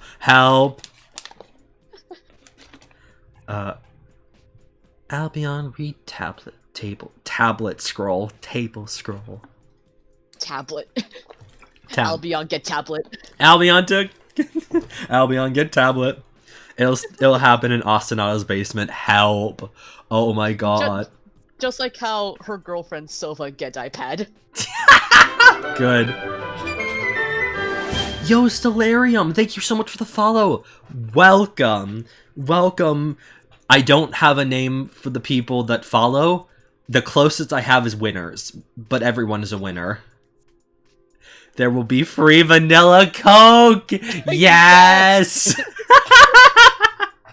No, you can't drink all of it, Lonnie. No, bad. Don't. You have to share. You have to share the vanilla Cokey. God. You're taking the time to properly translate it to current text first, which has been taking longer than you expected. Your language is structured very differently now compared to what it was before the Renaissance, both in grammar and in alphabet. It is quite the effort. You've refrained from digging too deep into the meaning behind this scroll until you have that part done, as you enjoy being surprised when you read tales from the past. Though, from what you've gathered at a glance, it seems to be talking about some sort of curse through blood. Yikes. I can't wait for troll, werewolfism. I mean, hey, vampires don't exist on Repeton, rainbow drinkers don't exist on Repeton, so maybe werewolves are the next best thing? Help! That'd be so funny, though. That explains how some trolls have hair. It's just a bit of a mutation. It's just like, you activate the werewolf gene. Krytum is part werewolf now. Help! You're a winner, and you're a winner, and you're a winner. God. Very good. Don't tap me right now. I am tempting you. I am enabling you, Lonnie. Enable Lonnie to drink all of the Coca-Cola. No, to make a werewolf troll. Oh, very good. Yes, let's get a werewolf troll. Let's make a werewolf fan troll. Let's do it. Yes. This specific task was undertaken not out of personal enjoyment, however, but at the request of your mate Sprit. Ooh! You have been slowly teaching her assorted planetary customs, as she's rather behind due to those sheltered upbringing. Is that Elsie?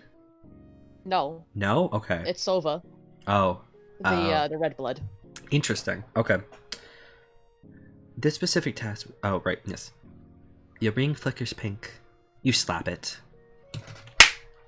It goes back to green. Albion admires slime pit. Sova, heart. Sova.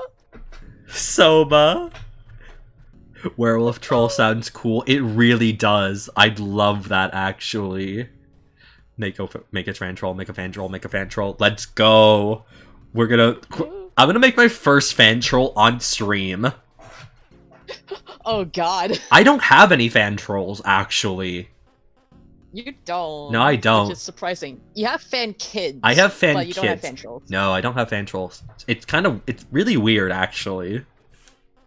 Do it, Austin. I really have to.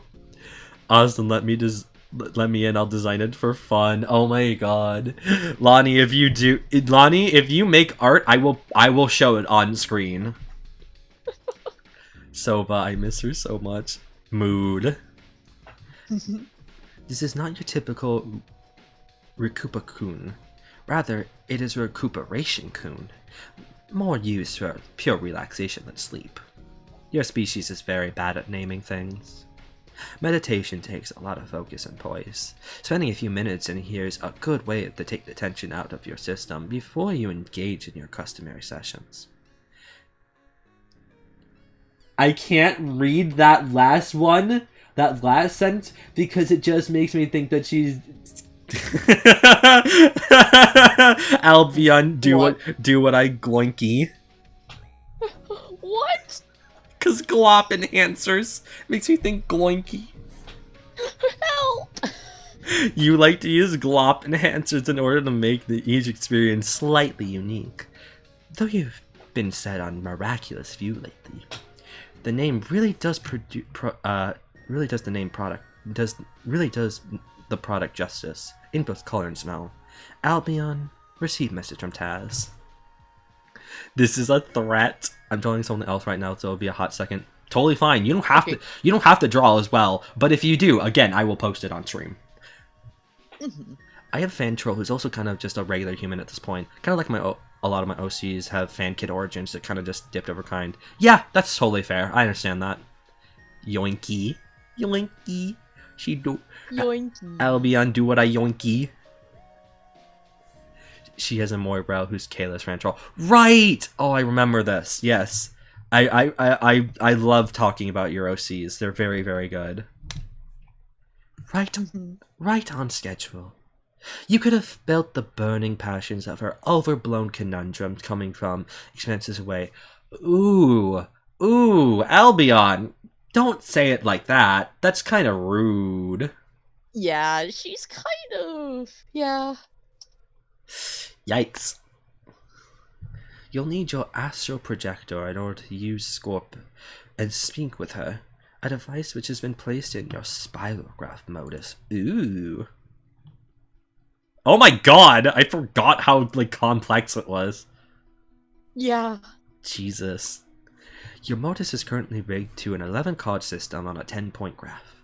The astral projector holds a spot in the middle, which will always be a white card. It is surrounded by 5 currently inaccessible black cards and 5 accessible green cards. The center card can be accessed at any time and has something new stored inside in turn. Either of these actions will alter the arrangement of the spirograph. Some considerations, usually over complex in nature, will have some cards more accessible than the others.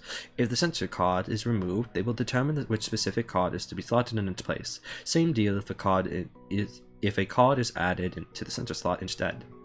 If a card is removed from the position that isn't in the center, the configuration will change, but the center card will not. Why are you British? I don't know. Well, stop it. Un-Britishes you. Un-Britishes your accent. Yeah. I need to redraw her troll design. TBH, it has been updated in 7-8 years. Oh my god, that's crazy. I forget that Homestuck is 11 years old. I just... Yeah. That's wild. Her modus is just so overcomplicated. That's the whole point. That really is the whole point. Brit faking Austin! I'm committing cultural appropriation by you faking a British accent. Help! You came out as not British. I came out as not British. See, this is actually fucked up because I do have British ancestors. Well, not anymore. Not anymore. They are erased. Not anymore. Not anymore. He's speaking clean and crisp and then accidentally turned British. Exactly. That's exactly what happened. Austin voice. Oi, bruv, it's a bit rude to kill me in the cafeteria, ain't it? I got a permit for that accent. I do. What about it? Please stop. What's wrong? Can't handle my Ringo Starr? I'm going to fucking get you. Come get me! I'm going up to Chicago right now. Good, please. Why are you borderline Scott now? It just kind of happened. Harry Potter. Number 15. Harry Potter. The last thing you want in your Homestuck fan comic is Harry Potter, but as it turns out, that might be what you get. You get.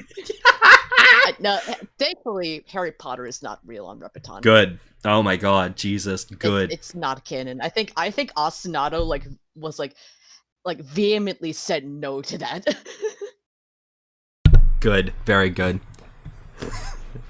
Good thing Vast Area has no Harry Potter. Honestly, biggest mood. Biggest mood. Yeah, exactly. I do not want that.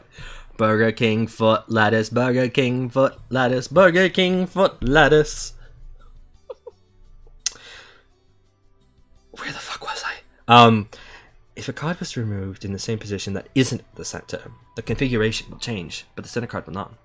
Simpler alterations allow sets of the cards to be moved around without changing the configuration of the graph, such as switching between certain ring levels. Removing any of the accessible cards or adding extra ones will change the number of spirograph points accordingly. It shifts depending on how many cards are in the deck. Ma'am? Ma'am, are you okay? I don't think she's ever okay. She is not okay. Fair. I think I would have had to leave the team if they were put HP in. I cannot blame you, actually, 100%. Yeah. Austin, if you don't know, Olshu is one of the core art team members. I do know that, yes. Yes. Very. And also my friend, I care them. Fair. They seem very cool. Mm-hmm. I'll chew the world. Albion, retrieve Astral Projector. Luckily, you've rigged your modus with some of the less appealing candles to have your item just where you need it. The spirograph now allocates one of the translated scrolls into the center card, shifting your potential gold enhancers, spare incense, sextant, and grubby juice-scented candles into the inner ring as the inaccessible cards. Not that you'll be needing them anytime soon. Aren't you much better when you plan ahead? Albion, use Astral Protector. Oh, Chew, what the fuck? I care you, Olshu. No Harry Potter means no J.K. Rowling means no weird post-canon nonsense on Twitter. Thank God. Thank God. A sextant is a thing you find the location by looking at the stars. Suddenly it's not sexy at all. Right! Yes, that's what... Yes. Yes. That sounds about right. Albion, use Astral Projector. Ooh. You place the Astral Projector in front of you, using your spirit power in order to activate it. You will now have electronic access to the cell. Albion. Zoom call to the cell. God. Albion, meditate.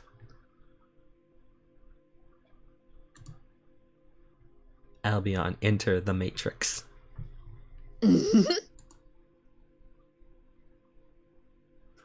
Pretty pastel colors.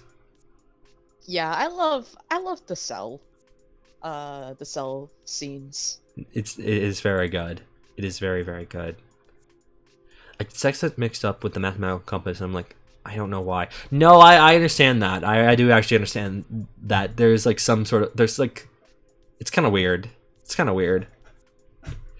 Tranquility is an asset. harshly underutilized in the minds of others. That is why yours acts as a personal safe haven. Okay, Zenyatta-kin. She does have Zenyatta on her kin onion, so I'm not wrong. Oh my god, I can't. Overwatch and playing, motherfucker. Wow. God. There's this old painting of God making Earth by drawing a giant circle with a compass. Oh, fair. On her kin onion? Yes. Yes, exactly. We only see the cell a couple of times and it's just so pretty. It really is. It's such good visual, actually. Here's a link to the thread of the kin onions, by the way. Thank you. Albion activates Scorp. Yo, page 100! Let's go. Yeah! We did it! We did it! Very pretty, actually. Very nice. Yeah, I love it. Is that her? I enjoy. Is that her denizen? No. No. Okay. Denizens come much later. Okay. What the hell is a kin onion? A kin onion is it's just basically with a character, it is what the character has most in common with other characters. So it's like there's a center character that they're most like an inner ring with characters very similar, and an outer ring with characters that are similar but not as similar to the inner ones. Mm-hmm. Gag. Wait, I gotta do this like this. Can't even say it. God. Your Scorp theme is called Nebuletic Nirvana, the central hub of your applications in an age of old interpretations of your universe creation myth, depicting the world lacking turmoil. This piece has always spoken to you on a fundamental level, as if it's the being you are meant to become in time. Fear. She is Godkin. She is Godkin, actually. Oh my god, I'm gonna cry. I say this unironically. God. Taz Kin's buddy. Who's buddy? Who's buddy? Might be referring to yeah, from Lisa. Oh, okay, got it. Yeah, she does. Am I Albion? Did I? Yes. Okay, cool. Yeah. All right, then you first. All right. Let me go ahead and do this real quick. Let me just cue up some music to play. Fair. She's the pixel art lady with the slashes on her face as Gamsy motherfucker. Hello? No, don't call her that. Help! Don't call Taz a Gamsy motherfucker. She is much better than that. No, I think Clown's referring to Buddy. Well, either way, Buddy's not a Gamsy. Fair enough. Fair. She would never. She would never.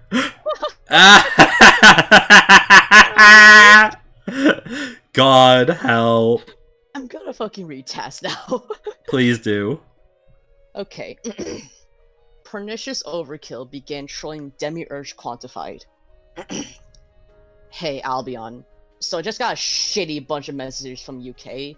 He mentioned wanting me to play some sort of game with him, although knowing how he is, that could mean a wide variety of things that I'm most likely 0% interested in.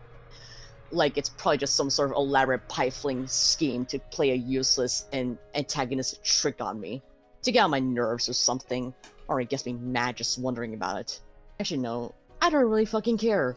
Especially since he told me that in order to do whatever it is he's playing, I got to work with Archdeck, which, isn't gonna happen.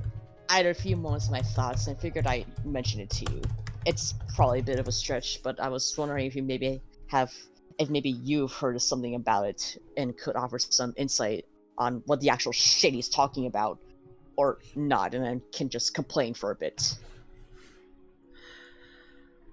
Actually, I have an entire arrangement of varying notes and plans, dating back to epochs that have led us to this very moment. I was waiting for you to message me so I could explain them in large amounts of detail. What? Really? No, Fuck you. I'm not sure what you were expecting, but really, it shouldn't be me having all the answers.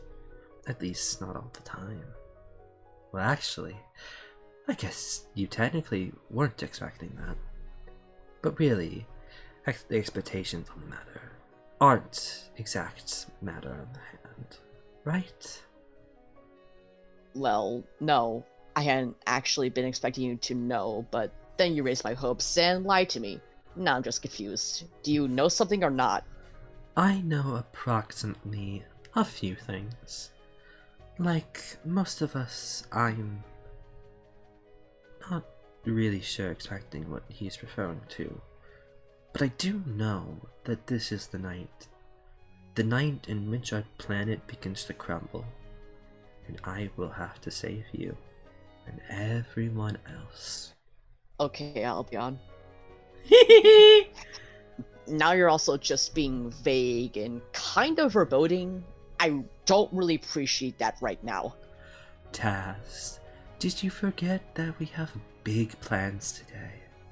The plans that my life and all the others have been setting up too? I love that, like, Albion's just, like, talking about herself, and then she was like, alright, and also everyone else. Yeah. Really, truly Yes. Godkin. Truly. Yes, because I really can't absorb all these viciously wrong prophetic sentiments. Speaking of sentiments, this seems like the best time to bring this up. Perhaps you should talk to him? Sorry, music? Oh no. Uh-oh. Albion, no. Don't make me. I won't make you do anything. I will tell you that this is a wise choice. And it might make you both feel just a little better about each other. You've spent so much time trying to grab his attention, but not so much attempting to really speak to him. I don't have a lot to say I can say. I don't have a lot I can say. Not regarding the topic, the actual topic. I know what I must do right now, and later. I have a meeting that will be putting us all in motion. In motion towards the end. Do what you feel is best. Or rather, please take a moment to do what I would do. Okay, Albion. Okay, I'll be on. And a little while later... God! This panel kills me. The bard and Sylph do indeed speak again. It goes as well as it can. Fucking. Why is this even important? Not a single person has spewed anything coherent to me yet today, and it's really blowing me up. I don't have the faintest idea of what you're referring to, other than the fact that I apparently need to participate. Some clear instructions are vital if anything is going to happen on my end. If you could just do that much for me, and if I think it's a damn reasonable explanation, I'll think about it. But I want to know why. Really? There is only one matter that needs to be made clear.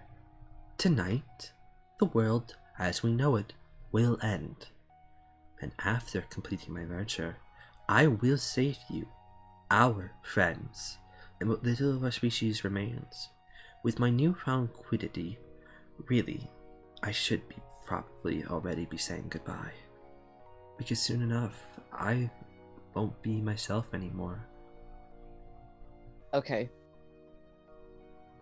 Okay. Yeah, you gave me an explanation, which is all I really asked for, I guess. I still don't feel like I'm getting any of it, nor do I believe it. This is more of an answer than anything else I've gotten so far. The passiveness you're showing is starting to concern me. I need this to be taken seriously. It's quite literally a matter of life or death. On a planetary scale, and for once, I need your assistance in compliance. Your reaction should not have been so lukewarm. I don't know how you expect me to react to something like that. You just told me, out of nowhere, that the world is about to fall apart and you're disappearing somehow. That's a pretty exorbitant load to drop at my doorstep while still expecting me to play along. Not to mention, I don't even fucking understand it. You know, I don't believe in that predestined shit. I was trying my absolute hardest to kind of not completely explode on you, but what you're saying is fucking ridiculous. I'm obviously not going to abandon you if something is actually happening, but what kind of help do you really want? You pretty much never need anything from me, at least not with anything so major. You're always so on top of everything. You're so perfect. In a way, it's a special kind of terrifying. But I'm not happy at all with what you're trying to tell me, and I'm not going to just lie down and accept it. What do you even want me to do? I want you to believe me. And I want you to listen to what I have to say. There's not any more time, however. They won't wait for us. So I need you to leave. I need to leave you. But I promise you'll see me again sooner than you think. Even if it won't truly be me. A la vida. Diamond. Their more relations is very interesting. I love them. Very, yeah, it's interesting. I'd almost say it's a little toxic personally right now, but we can get into that. Yeah. Or I shouldn't say toxic, but unequal. Yeah. Currently it is. Mm-hmm. A lot of the relationships in Vaster are pretty messy. Fair. Austin, you reading Albion low-key gives me Lucretia vibes. I don't know why, but that's where my brain is going. You know what? That's fair, but like, she's very down to. The way that she speaks is down to earth. I don't know if she's down to earth, but she's really not down to earth like herself. I don't know if you can call God Kenny down to earth. Yeah. Albion was very much toxic positivity. Oh yeah. Yeah. I absolutely actually. I know you're there. I can read Guardian Spirit. Oh, yeah, thank you. Are you ready to join me, my guardian? We are sorry, our child. There's something we must tell you, and a divine intervention that you deserve to be ready for before it comes to pass. I could sense the tension in your writhing. Please explain. We have not been forthright regarding the truth of our form, and the path of your belonging, this coil we are bound to. It does not lead to a savior. Your soul is not meant for apotheosis, and this world is not meant for reincarnation. Oof. It as well as we are fated to disappear. Albion, think of something else.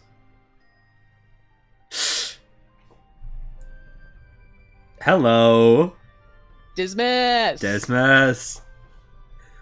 You think of something else. Of the people you love and trust with every beat of your pounding blood pressure. One of these people has to be the scruffy young man who is next on our list of points to cross. His thoughts are cast as down towards his thoughts are cast as down towards the ground as his feet. His mouth is slightly shut and his ears are wide open. Not that he wouldn't be able to hear these musings right now, even if he tried. But he, much like the other relevant actors in this show, will know the osseous rattle of my voice sooner rather than later. Who is he, though? Let us become him and find out, even if I'm already well aware of the answer. My man's Dimas. My man Dimas.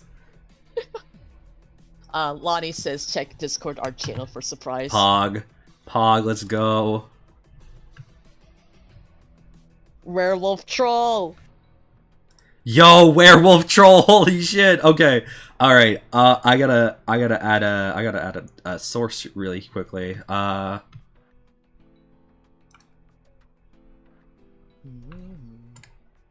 Okay. This will just be a hot second here. Okay.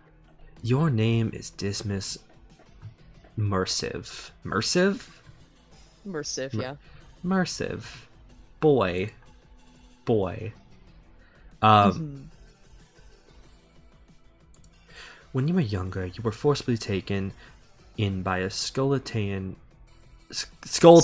God damn it! I keep saying it like that. Yeah, it's Skull Titan. Oops. Whoops.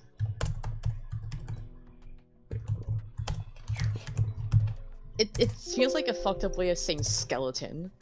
And it's like, imagine being abducted by a skeleton when you're a child. Crazy. I hate that. Fear. The fear. The fear. When you were younger, you were forcibly taken by the Skull Titan youngling, one of the planet's most rampantly destructive fauna-based environmental issues. Once, these creatures were thought to be extinct, due to both the extensive architecture battles waged against them and their purchase for previously picking fights with the other Ultra Beasts of burden. Yo, the Ultra Beasts? Holy shit! Pokemon Vast Era crossover? Damn. Yeah. God. I did think Pokemon when I read that part when I was rereading it with Heather. Fair. In actuality, a select few of them managed to survive, burrowing deep into the planet's core and retreating into obscurity. For eons, they have survived solely off radiation in your world's center emanates, before resurfacing without warning, nastier than ever, and ready to battle out in a bid for the title of ruler of all monstrosities, to everyone else's detriment. Kaijus. There's just kaijus. Yeah, exactly. That's extremely funny, actually. Yep. Oh my god. Only the weaker minority of the species ever takes any sort of caretaker role. In nothing more than a self-serving ruse that ensures that they are fed the potent irradiated ores they crave on the regular. 1 second here. Okay. Not complying with this arrangement would leave you good as dead. As such, you are forced to mine at the bottom of your neighboring canyon landscape in order to feed your guardian. This doesn't mean that you're not one to rebel against authority. Quite the contrary, in fact. It's an aspiration that you've taken a liking to, but consistently overestimate your ability to execute properly. These mini rebellions of yours are grounds for territorial abuse from your custodian, as far as he's concerned, and so you have many scrapes with him over the sweeps. The poison in his claws alone would usually be more than enough to kill, but your body has a pseudo-healing factor that mends your wounds, albeit leaving you scarred and disfigured in the process. He's fucking Deadpool. Jesus Christ. Somewhat. You are extremely sensitive about this, and make sure to cover yourself up as much as possible. The majority of your time is taken to studying old documentary tapes in order to find a way to personally murder him, and also the rest of his ilk, or crust-dwelling abominations, of course. Oh, and sometimes you're forced to play games. Your troll tag is Gigantus Deliberation, and your reserved tone is rather sharp. What will you do? Okay, before we continue onwards, let's get this Lonnie up here. That is an Yes. incredible werewolf troll. I love them. That's so good, actually. Pokemon Vast Era real. Pokemon Vast Era real! It's true. Oshu like made a troll based off of Nez from Pokemon Sword and Shield, and he's canon Vastair. Hell yes, let's go! That's so good. I love that. I love Fanchel, and I love this realm of Fanchel. It's so good. Neza are we talking about Neza? Like the water team leader? No, the troll's name is Nez. Oh, the troll's name is Nez. Okay, got it. Okay. Yeah. Cool. I'm looking at the kin onions again. God, I'm so glad that Megara is on hers. Oh my god. Yeah, Megara is on Taz's Kin Onion. Well, it's not wrong. His Japanese name is Nezu. Fair. Mm-hmm. Okay. Dismiss. Prepare for the end of the world. The world's not gonna be anytime soon. Not if you have to say anything about it. That fucking look. That look. What a fucking guy. He Angie. He is Anki. Yo, that's such good art. I agree. Again, thank you so much, Lonnie, for that art. That's really good. I appreciate it. It really is. Oh my god, no, he's not a conspiracy theorist. He just fucking has a corkboard for kaijus. Yeah, also he watches kaiju movies in order to find out, how can I kill them? Help. That's so good. If the world were to end, though, the cause would not be some sort of cataclysmic event tearing through your planet's surface. Oh no. No, your planet's demise is far more likely to come from down below, by virtue of a bunch of rabid monstrosities tearing through the planetary shell with their scorching azure beams of mouth plasma. You are very certain of this. Similarly to the majority of lower blood castes, these creatures have evolved further to enhance their already powerful forms with innate survival abilities. Although, as far as your custodian question is concerned, these skills are not utilized for anything other than making your life hell. You possess an extensive collection of notes detailing Skull Titan powers and their battle habits, based on what you were able to analyze on film and first-hand experience, as well as some of the most effective strategies on taking them down. You have a refined strategy by testing them on small-scale trained dummies. Who doesn't have a kaiju board? You got me, I don't. I need one. I need a kaiju corkboard. Do it. Do it.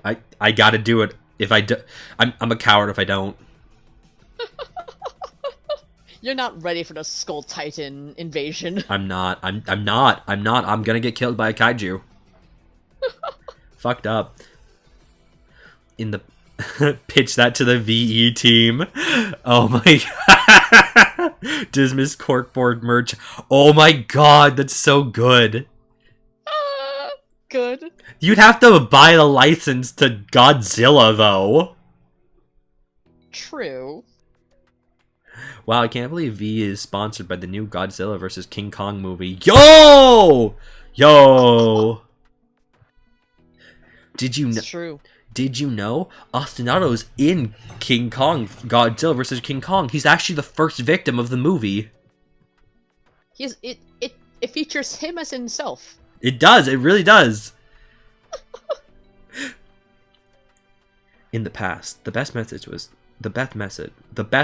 method was to use mechanized technology, more specifically controlled fighter savages, to fend them off.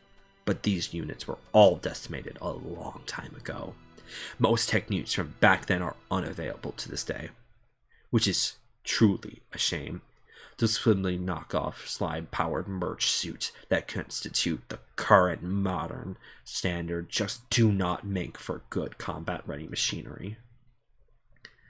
A small price to pay for dismissed corkboard merch. Good. I just imagine like the corkboard's like a pin. Like it's just got like dangling string and like all the images that you can like move on the pin. Yeah. Dismas, examine burnt out ore. You like to sneak into your garden. You like to sneak these into your guardian's meals while he's just feeling particularly ravenous to see if he'll choke. You know, just when your personal day-to-day acts of anarchy that are bound to spectacularly backfire on your ass at some point, as such things are wont to do. Are wont to do? W-O-N-T? I think it's just won't. Won't. I don't know. Interesting. It's not exactly advisable to be touching this, or any of these other ores that you feed to your Lucis, at all, as the toxicity of these things pack a punch shoots straight through the metaphorical roof. But over the course of time, and in many disfigured body parts, you've developed a certain tolerance for the stuff. Dismas examined tapes. Alas, these tapes are no more. A few days ago, the Lucis in question managed to find a way to sneak into your hive, tearing the place down and destroying most of your most recent finds in the process. Fucked up, actually. Yeah, his Lucis is a fucking dick. Truly is. Mm-hmm. One's customary behavior in a particular situation. Ah, okay, thank you. Once again, Liz the encyclopedia. Much appreciated. Thank you, Liz. Thank you, Liz. In truth, this form of video is entirely obsolete by modern standards. You're only able to watch them due to your partner in crime having a rather obnoxious and over-the-top interest in ancient pop culture artifacts. That guy is the worst. You hate him. Dismiss. Receive coincidental message from partner. If you even so much as think of his name, he arrives. God, you hate him. You're gonna have to answer him on your mobile Scorp with your cheap old trilobite. It's a burner phone. Nobody goes out of their way to use this insert tech anymore unless they have to. Despite being much more clean and compact, Mobile Scorp somehow manages to just be as bad as the original program, which you can't even use anymore after you created a theme called Lizard Slaughter Litany that proceeded to crash your entire system. You have a rather bad habit of fucking things up for yourself over and over again on a near-daily constant basis. It's kind of your thing. Is this a Doom player? No, Dismas is a mind player, actually. Oh, whack, actually. He is a rogue of mind. Whack. Okay.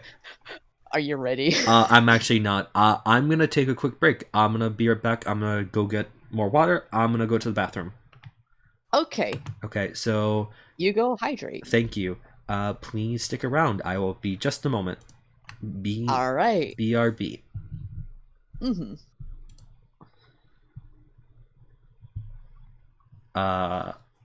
If the intermission stream would go. There we go. Alright, now BRB. Okay. Alright.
Hello there, I am back.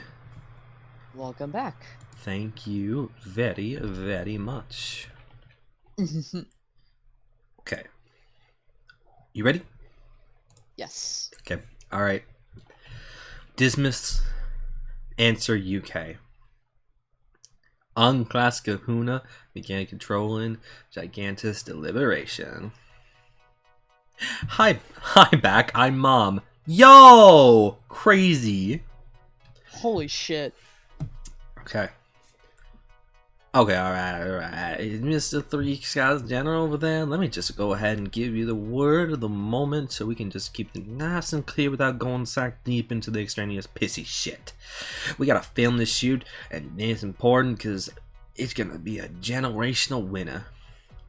Really a planetary crater call its own, which I know I'll be lucky enough to get away momentarily. That's why, once again, you're gonna need to be putting on the bandana out in the wild, wild west and end your ass, end of your ass, and into your lead, and into your heed, because it's the last time we're gonna be able to really shoot on location, and I want to see these moves to be rancid nasty. I'm on my way to just lure out a co-star for you, in order to make sure I get served some primal failure to further ruin. And you know you're the official candidate for my 12-6-6-1-1 Editorial Guild Statue Award bait. No, I am not going outside. Your lame pseudo-critical shooting session can wait a little while. I had to lock the shit lizard out not too long ago, and you can probably guess the kind of attitude he was sporting after that. It was a pretty fucking livid kind. I can still hear him scratching around and trying to make sense every once in a while, so I'm not interested in getting in his way anytime soon.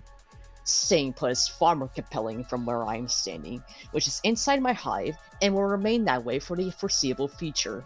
So please, kindly fuck off and ask me again later. Nah, man. TBS, there's no later in this equation. You're trying to solve my word riddle again, but there's no possible outcome except the same fucking end variable I tried to start with. Word from DIE. You're so dramatic. Not dying is exactly why I don't want to go out, in case you hadn't noticed. What else could possibly be happening right now that is so insanely catastrophic? Well then, let me speak in a language that you might understand with a clearer than normal. Keep my verbiage more or less squeaky. You remember the story I let you in about the Bona Man? Yeah.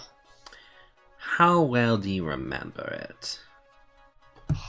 Considering all the shit you insist on spewing out of your hole, probably only the vaguest of terms. God damn it. How many times am I gonna need to re-explain my life story tonight? Well, I know you're just going to disclose it all over again no matter what I say, since my memory's clearly not up to your standards. So go ahead, take the floor. So, I met him back when I was about 9 cycles past summer change. A small-bound hustler on the move, doing anything he could pull the stack from the waterworks and make a quick peel off of the stupidest fucks this side of the coast. You gotta know me as the virtual Pokemon. But a shark's gotta learn how to start swimming somewhere. And when I was bottom feeling all I knew the bank where these busted up rock pictures dog around was embedded underneath my aisle. Bunch of hoppity, ambitious croaking weirdos I never had seen before.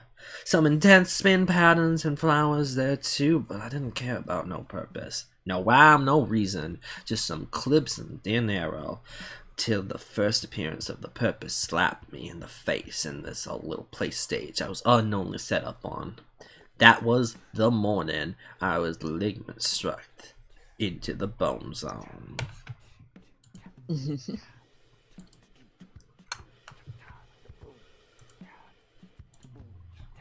You're up. Okay, sorry. Okay. Okay, yeah, I intimately know all about your past gambling shenanigans. there was no way for me not to, seeing as how they were a major part of my own problems for the better portion of 2 sweeps. I may not remember the exact details of the random filth you tell me on a daily basis, but I'm not forgetting the shit you forced me to do back then anytime soon. Things are marginally better nowadays, but honestly, it's a personal hell I'm still living in. Anyway, the history lesson was unnecessary. If you could just make it to the valuable information I thought you were going to deliver in the first place, that would be great. Don't interrupt this integral tissue mouth. Oh, excuse me. Excuse me. Don't interrupt. This is integral tissue mouth. Oh, Jesus, he's calling Diz tissue mouth. Holy shit. Yeah. Fucked up, actually. It's because of the bandana. Yeah, Mert's an asshole. Bart really is just an ass. Okay, before we continue onward, we have another piece of art from Lonnie. Yeah. Lonnie, thank you for this good gif of our werewolf troll. Oh, I love it. They're good. I want to hug them. They're just a sweetheart, actually. I love them. Hell yeah. Again, thank you so much. Not even 100 pages into Vaster, you already make a fan show, Austin. I'm so proud of you. Oops. Jesus. Dude came at me in a dream. Bigger and more sloppy pose than a bulge flopping on my warm slip and slide. Upon agreed, he said that he was starting to admire my presence. Though really, I was wondering how this beat logic was taking off, because I was in the static void. The fuck was I walking on? Also, how was I hearing him? Why were my fins on the verge of orchestral blowout? These were the mysteries of a youngling. But ain't was no big picture show. Without an intro, he told me that I got a choice that'll change my life forever. A choice that if I accepted, I'd be granted a similar fashion down the line over and over again. A chain reaction in the whole of destinies that I will promptly be mind-pilled into if I took the shot. It would lead me upon the true path of something. And it was to piece together a local message that I already knew existed, i.e. them glyphs. And I just stare at the word as amongst the bonds I get on knowledge on. In exchange, I will get a one-way ticket to the land of shadows and perp. His own slow craft is designed to live out a way of life where it could be the young man I always dreamed becoming. And shit, boy, you know I accepted. But not without thinking. Thinking about what exactly all this was to mean for me, because many attempts later, I realized that I just not swindled this bony pony. He kept his end of the deal regardless, and I think even with my misdeeds, he knew I was gonna have to pull through eventually. And eventually is now. Hard skin. Got paid in advance. Fact is, No Ice Skullfuck wasn't holding back on the definition of the ideal self. Place was a dump. But it was there I learned the mastery of the 52 hands. I ended up stuck with the company of this mad stick figure who took me in and showed the ropes up to the real and the dopes. We were walking nightmares on the streets with our crew. We robbed the joints 12 kinds of blind. Some fellas called him the scathing shopper. The new man, I knew the man as Jack.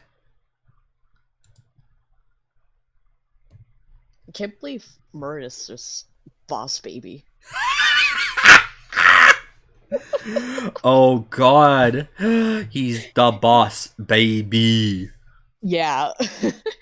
Yeah, he was kind of raised by not the Midnight Crew. In this comic, they're called the Dead Shufflers. Alright. There we go. Starting to ring a few bells. I'm pretty sure all that sounds just as ridiculous the first time around.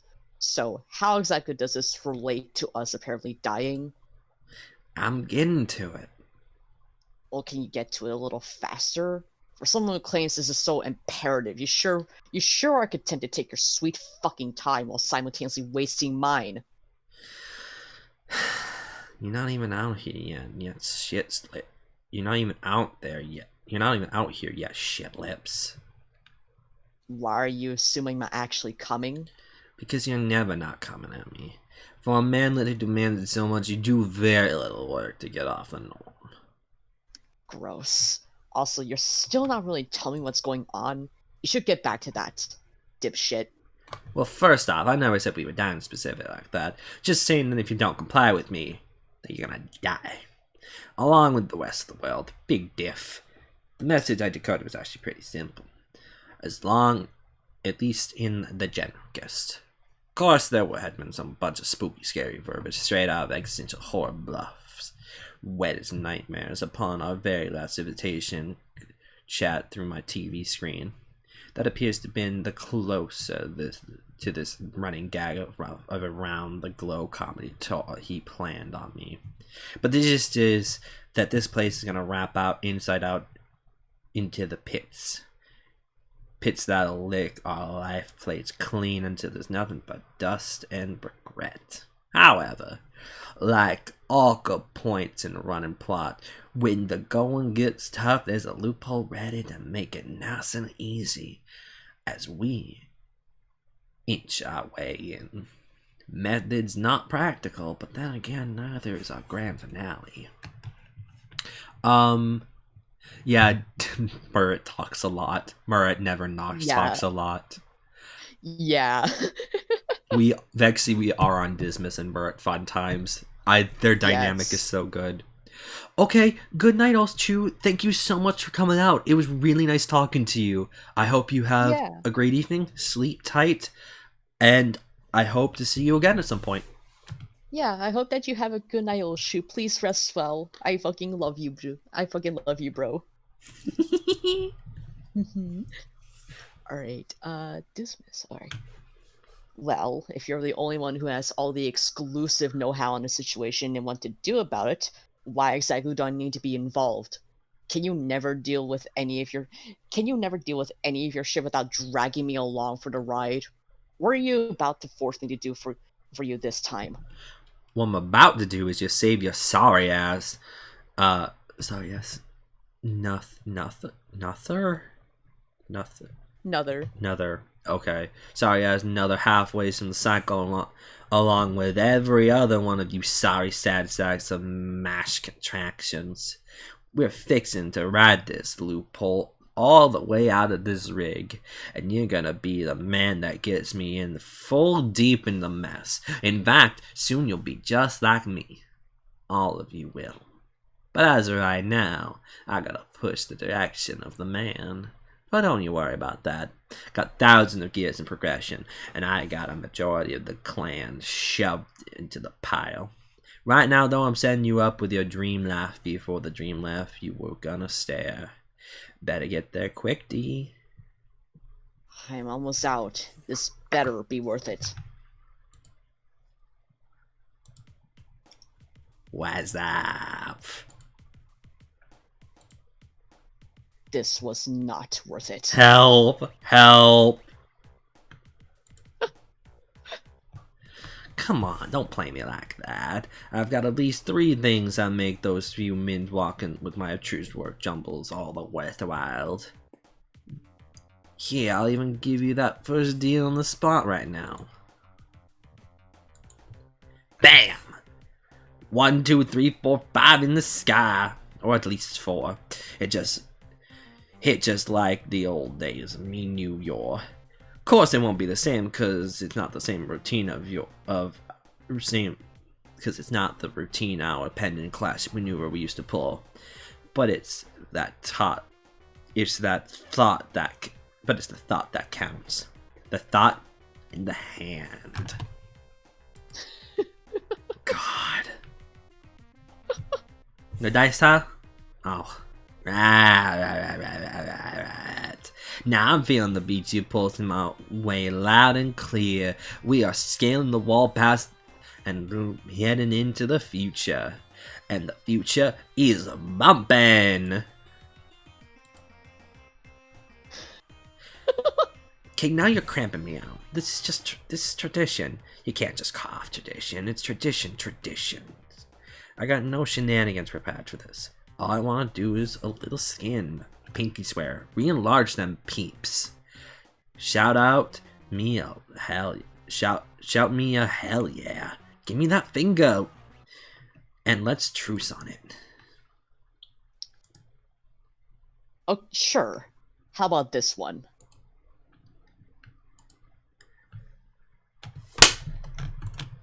Get the fuck out of here. God.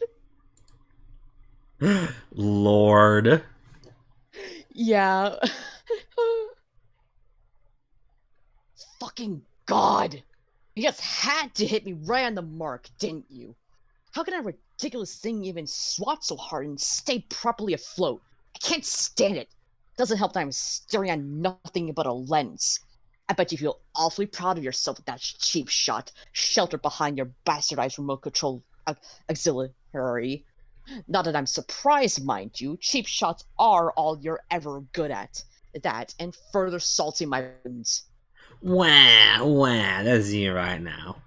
If you close your default mob, maybe I'll find a way to feed you some grubby juice and pacify your incessant need to shit all over everything I've ever done for you. Got a real neat device that sprouts it right at the chestnut berets for easy sucker action. I won't be able to close them even if I wanted to. Something you just made a bit worse for a moment. Whatever. You've got to give. Whatever you've got to give is not going to be staying put. I'd call that a most accurate representation of what you've done for me. I always done so much more for them than you think, bro. Spend most of the time being grateful for the mind gifts I give him, then you'll know wisdoms like no other. Though it seems I haven't gone to my two other need in this moment. Shows off. Hang on. Hang on. Oh my god, okay. Though it seems I haven't gone to my two other needs in this moment. Shows off, and already has got those two tears rolling. That shows you care. Mama judged you there for a second, but I think you're getting the message now. Can I get to the good part? Literally, what good part is there? Yeah, by all means, please give me one more fragment of a reason as to why I even came out here in the first place. Because so far, all I've gotten out of you is a sprinkle of arguably relevant information and a slap in the face, which I don't know how to even begin to make heads or tails of it. Except for the latter. I've got that one loud and clear, douchebag. And you're still neglecting to actually tell me what the fuck it is that you're supposed to be doing. What, are you stalling for a time to reveal or something, you bastard? Yeah, because this one needs one. Stop using those killer fingers to air tap a fake percussion rumble. Nah. Give it a few more uptones. And there. Proud to say we're gonna leave and boldly go when everyone has tried to gone before, but never return to tell their tales. Outside the planet. Past the further beyond. And where exactly will we go once we complete this tremendously unnecessary exodus? There's nothing else out there, and everyone knows that. Every single expedition to the further beyond has ended in nothing but failure and floating corpses. Look, if this is some sort of grandstanding excuse for some bout of existential dread, I know that this place sucks. But things are not going up in flames without warning, like you're saying they are. We can't just give up on this planet. It's all we've got. Plus, I'm still not done figuring out how to permanently remove all those damn skull titans from the surface. I promise this place will be extremely better once they're gone. I'm not talking about space travel to some rinky-dink inhabitable planet on the far side of the moon or something. This is a miniature getaway for us, ones deemed fit for the job in it. We got a tiny pocket with 12 names on it. Just gotta squat up and get there. Now follow my lead and stop pissing over the small deets. You're still not. Shh! No more word bottom scale. Allow your syllable vowels and mix to stay dead center. We got a site to PIFs? PHY. We got site on PIFs in intro. I don't know what that's supposed to say. On physical info. Oh, physical intro deluxe. Okay. We got site on physical. We got site on Phys Info Deluxe Edition. See, I am Murit. I am Murit literate. I'm mostly literate, but like there's some things that I just don't get. Fair. Yeah. Welcome back, Fairy. Had a lot of stuff happen. Fair. Well, it's good. It's just good to hear from you again. Yeah, welcome back. Thank you for also explaining. Oh shit, there's a meteor. Here it comes. The fucking Hope platform. That's fucking wild. Eyes. What is that? How are you that big? How are you that big?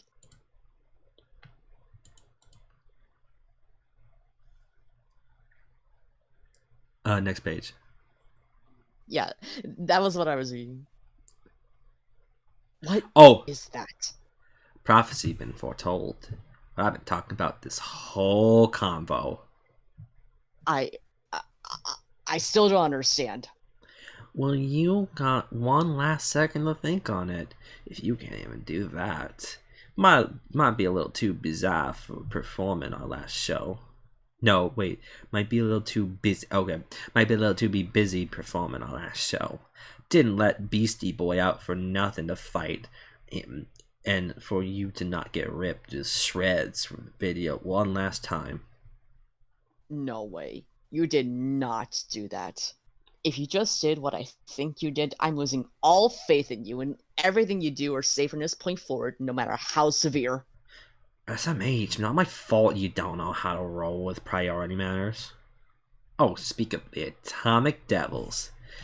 It's your little old man.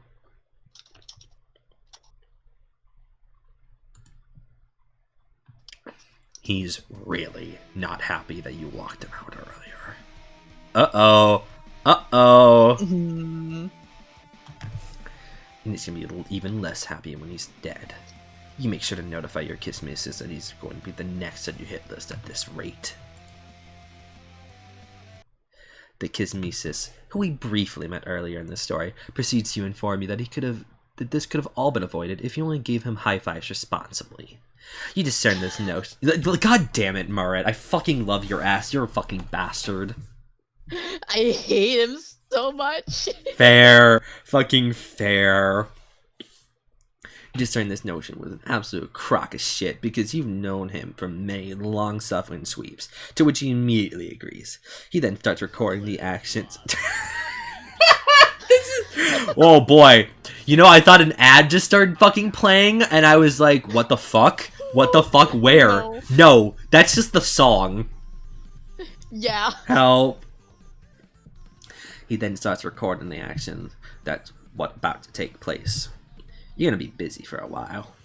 This works just fine for you, as it's time to get a new introduction. Let's take a closer look at this antagonistic young man. We have arrived at the Le Murit themes. Yes. The music's a bit soft, but yeah. Okay.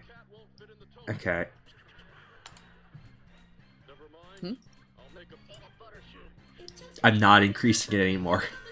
I don't want bad audio mixing. That's like one of the big fears about this. Yeah, fair. Your name is Murit Turkin, and really, that's all most people need to know about you. So far, you've only had 2 iterations of yourself. Those 2 changed, though you don't realize it yet. In the far past, you used to be a salesman of dubious credibility. After your dream self was woken on the moon of Durst by making a deal with a stranger, a small group of cheats known as the Dead Shufflers took you as hostage to the Black Queen. Why is there Homer in this? Why is the Simpsons? I know Austin loves the Simpsons, but why the fuck is there Simpsons in a Murret theme? Because Bart is Mert's onion core. Is that true? Yes. Holy shit. I am not shitting you. That's so funny. Oh my god. Jesus. Okay. It all comes tumbling down, tumbling down. Sure does, huh? Bart costume. This is me. Yes, I do know about that. I do know about the Bartkin. Yes. In a somewhat shocking turn of events, it just so happened that their leader, the scathing Sharper, ended up taking a shine to you. Finding a new home among these strange exoskeletons sporting crooks, you soon turned into the feared personality among the last remainings of the Sea Troll hierarchy. As a ruthless swindler and a card shark in the world of various gambling sports, you acquired a fine taste in taking what you want with absolutely no regard for others, but also murdering any poor sucker that didn't manage to pony up the goods. You actually met your partner, Dismas, through these shady means. You've been the proud owner of his soul, in more ways than one, since that fatal poker game, about two sweeps back or so. And that encounter eventually led you to realize that it wasn't the life you wanted to lead, so you gave it all up, relinquished your underground reign, betraying the family you once had. You sent that man you took to a life of community service, and sent the other three into hiding. Since then, you settled in a new Murret. Damn, bitch. Mm-hmm. The body pillow. The fucking body pillow. Oh my god. Yeah. It's so absurd. Wait, there's a Santa's little helper in this universe? Yeah, there is. Help. Oh my god. You'll learn more about when we get to Stillbound Blood. Fair enough. God. This new Murret is the Murret you're set on keeping, and as any proper personality, he also has a number of interests. A lot of the time you're gone into fulfilling your end of the bargain, which is the information stranger that woke your dream self, with the subsection of it being devoted to trying to give him the slip. These attempts have all failed spectacularly, although they were quite entertaining to watch at times. Since then, you've resigned yourself to personally decoding some of the hieroglyphs you found in an ancient and ruined temple, which sported the visage of the curious amphibious creature. I think you need to skip this, actually, because I don't potentially want to get copyright flagged. Okay, right. Sorry? Thank you, it's okay. Don't worry. There we go. Do not worry about it. I'm saying right now. Yeah, fair. Okay. Oh, I play it all the time? It hasn't gotten flagged? Oh. No. Shit. Okay, fair enough. I don't know. Viacom is very stingy about this kind of shit. That is fair. Mm-hmm. The only one come up has been a track on Volume 2. Interesting. Okay. Which is a straight lifted opening. Oh my god. Yo, if you want to draw more werewolf troll, I would not object. It's very good. It's a very, very good troll. Mm-hmm. Mantelpiece, got it. Okay. Yeah. Cool then. I guess we'll just avoid that one track then. Yeah. Okay. I'm sorry. I'm sorry, Oz. No, you're good. You're good. Okay. Cool. Okay. Which sported the visage of a curious amphibious creature you're pretty sure it doesn't actually exist. And you finally completed your work on that front tonight. Other than that, you're very prone to boredom in your tropical island in the middle of nowhere. You know, the kind with coconuts and shit. They sadly don't make for entertaining company, so you've taken matters in your own hand and rigged your hive with ancient mental number of booby traps that could kill you at any second, just for the sheer thrill of it. God damn it, Murret. Yeah. God. Dangerous fun has always been better than no fun in your book. You also like to collect a number of ancient cultural artifacts, most of them coming from the Renaissance. You're particularly invested in the old media systems and esoteric entertainment from the time period. This collection is proudly displayed on your and lovingly procured set of televisions and videotapes, the entirety of which leave you running on something at all times, all at once. It's a bit of a side hustle. You also managed to modify the technology you uncovered rather well. Many of these objects have been turned into monitors and drones. So you use to keep tabs on your friends. You enjoy waiting for them to fuck up spectacularly and then record these moments so then you can make a surreal comedy mashup of their misfortune. And despite the fact that you post these everywhere, you ensure they are accessible to you alone. Anyone who clicks on your video is subjected to a hot load of obtrusive redirection and nasty viruses. I like to now imagine that Arjek has tried to see the videos himself fucking up, and that's how he got all his viruses. Yeah, that's actually how it happened. Is that true? I think so. Holy shit, I love that. My god. Truth be told. Wait. Really, you like to think that your best attributes are the dedication you bring to all of these hobbies. None of them come even close, however, to the sheer magnitude of the effort you put into showing your affiliation with erotic counterculture art pieces. The art movement in particular has made a lot of waves during its prime. Truth be told, this didn't start as a genuine personal interest. However, it was a response to another's interest, a countermeasure, to show him how utterly shitty his beliefs are. Sometimes, in order to really prove a point, you need to take that an extra step. Countless hours of research, reading, watching, and going as far as making a dungeon of solitude in relation to it, all to make sure the guys make that guys much more believable. It's gone so bad that you're not even sure if you're still doing this facetiously or not. I'm gonna spray Murret with a spray bottle. Do it. He fucking deserves it, actually. Oh my god. He is just a disaster, and I love him. He really is. Oh my god. But other people don't need to be known if you're being honest, and neither do you. It's all part of the show. Your troll tag is Unclaps Kahuna, and you speak in a static manner that no one even gets. What will you do? Murret, fondly regard past Murret. What is there to fondly regard? Is that Rick Astley? Wait a second. Is that Rick Astley in the background? No. I think so. Oh my god, Rick Astley playing the fucking sax. Let's go. Jesus. Murret, examine copious amounts of shades. This is your Shutter Shade collection. You have 52 pairs in total, and you like to switch them one each wise perhaps sweep cycle. They're a staple of your wardrobe that subtly hints at the hidden depths of your personality, keeping your eyes open yet concealed from the onlookers at all times. Nah, as if. You just enjoy the simple pleasures of being kinda weird.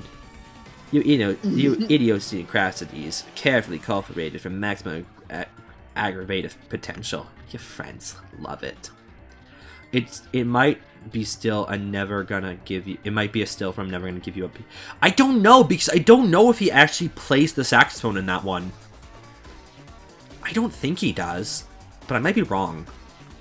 He might. I don't know.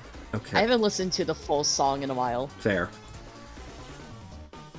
Murret, examine Launchpad. You frequently use these things when you're working on your video mashup collections. Really brings it all together. That's the power of wacky effects and deep frying. I want to see a Murret shitpost. I want to see a Murret YouTube poop. Yeah. Can I also convince Austin to make a Patreon tier for that? For what? For Murret YouTube poops. Oh god. Oh god. No, that's not from Never Gonna I don't Give You know Up. how that would work, but that would be amazing. I mean, like, someone has to know video editing on the team. Yeah. We do have a few video editors. Fair. The black turtleneck isn't right, I don't think. Yeah, I don't think it is. The level of animation needed. Ooh, fair enough. Fair enough. Yeah. Each button has a specific function attached to it that messes up the video into something fierce. Although some fall more flat on the useless side of things. This one, for example, just a long clip of someone screaming. Ah! You proceed to press the button and listen to the anguish wail for many minutes. Yeah, but if it's not, but it's of dismiss and it's like, it's not just video editing. No, but no, it's like, no, it'd be like Murret making like an actual YouTube poop. Like, for example, like making a YouTube poop out of The Simpsons. Mm-hmm. Murret, examine mysterious ancient entertainment hub. They're really not that mysterious, just some old and outdated televisions. You cherish them regardless, as per se your previously stated esoteric and elastic taste. These films and shows are all hundreds, if not thousands, of sweeps old. You're only able to watch them due to the stray wreckage you've gathered and repurposed to this end. Well, that, and the tapes are supposed to be virtually indestructible. And you guess you could watch that one show that's still airing on modern era television, but the drastic decline in its quality gives you a bit of pause. Is he referring to The Simpsons? Yeah. Got it. Fair enough. So like television shows and other media on Repeton is like, it has like this sort of like perpetual like sequel making disease, basically, where it's like once a franchise is made on Repeton Media, then they just make sequels over and over and over and over again. Jesus. And it's all neural network made, by the way. Like, no actual person works on them. Help. Jesus. That's capitalism. Fair enough. AI content machine grows burr. Yeah. God. On the other hand, oh no, wait. Yeah. On the other hand, you like to leave the good shows playing on repeat. The ones that make you contemplate your own existence, as much as you contemplate the workings of the medium itself. Merit, examine Dismiss Body Pillow. Oh god. Jesus. The absolute pride of your entire collection. You made it yourself. Ordinarily, this thing would be used as part of an imaginary physical courtship ceremony. But you and he have long since crossed that particular bridge. You just like to have him around whenever you want. Murret, what the fuck? I'm holding you. Boom! Boink! Wobble, wobble, wobble. Hey, the pizza. Ah! I don't know what an Evangelion Will sounds like. Shoddy. Boom, boom. Yeah, exactly. Murret YouTube poop is. I really need this. I genuinely need the Murret YouTube poop now. God. Oh, yes. I suppose I should explain what that means. I brought up quite a few terms that have been less explained now. Let's get that out of the way, shall we? Explain species mating procedures. Does this have a Oh boy. Does this troll have a name? I think it's AILSLIN, Aislinn. Aislinn, okay. I'm gonna be real here. I don't want to read this. I can read it if you want.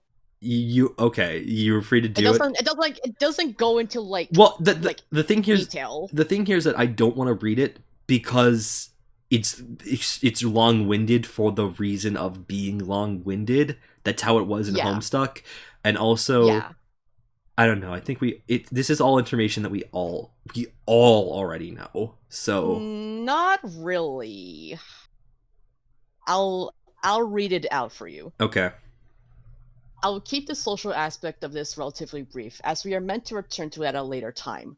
For now, all you need to know is that this species' traditional relationship conventions fall into 4 distinct categories, or quadrants, of similar yet very romantic notions. They are represented by easily recognizable symbols and recognizable and color-coded symbols. These so-called quadrants are matesprickships, moral-allegiances, auspicitisms, and kismicitudes. The flushed and pitched quadrants are the ones currently relevant to our discussion, the former being characterized by a tender, more compassionate form of love, and the latter being much more tumultuous and contentious, but both nonetheless equally as affectionate and important to these trolls. And what a remarkably sentimental band of creatures they are. Yes, trolls take their courtships rather seriously, almost to the point of being territorial on the issue. Finding a mate is the farthest thing from fun and games for these starry-eyed souls. Even the initial choice of who to romantically pursue is taken with great ponderance by most, and it is hardly, if ever, made on a whim and without due consideration. Sexual intimacy of any kind comes much, much later in the process, long after this special someone has been duly chosen. The stakes here are unusually high for what you would ordinarily expect from physical coupling, as this experience is rather life-altering. Not by the nature of the act, but by the fact that doing so completely closes the troll off from ever bonding in such a manner with another. Each person only ever gets 2 shots of making this decision, one for each sexually intimate quadrant. Fuck. Any further details on this front, however, are not important to us at present. You see, reproduction on this planet is not dependent on intercourse. Rather, it is actualized by artificial cloning. In a few select moments over the course of a troll's lifespan, they will be asked to go to their most conveniently located reproduction stable in order to leave behind some form of genetic material. These samples are to be handed off to a helpful and friendly service droids, robotic assistants charged with ensuring your personal stable is as comfortable and as comfortable as possible as you give back to society in the most literal sense there is. These offerings can be as straightforward as a strand of hair, or if one is more traditionally inclined, a symbol of either blood or seed. After receiving the genetic material of choice, the droid then transfers it to a classified facility, where it will be stored until it is time to mechanically pupate new younglings, grubs, as they call them. These grubs are crafted to be similar yet different from her precursors, carrying their lineages, symbols back from the outside world once they mature. The precursors in question will then be known as the newer generation's ancestors, and it is customary for them to be long dead by the time their descendants have hatched. Yeah, it's not the way Alternia works at all. Yeah, no, that's fair. That's fair, actually. Fuck. If you want me to keep reading this part for consistency, then I can do that. Oh, is there There's an explanation on ancestors. No, I think I can do that. I don't know. I didn't want to read again.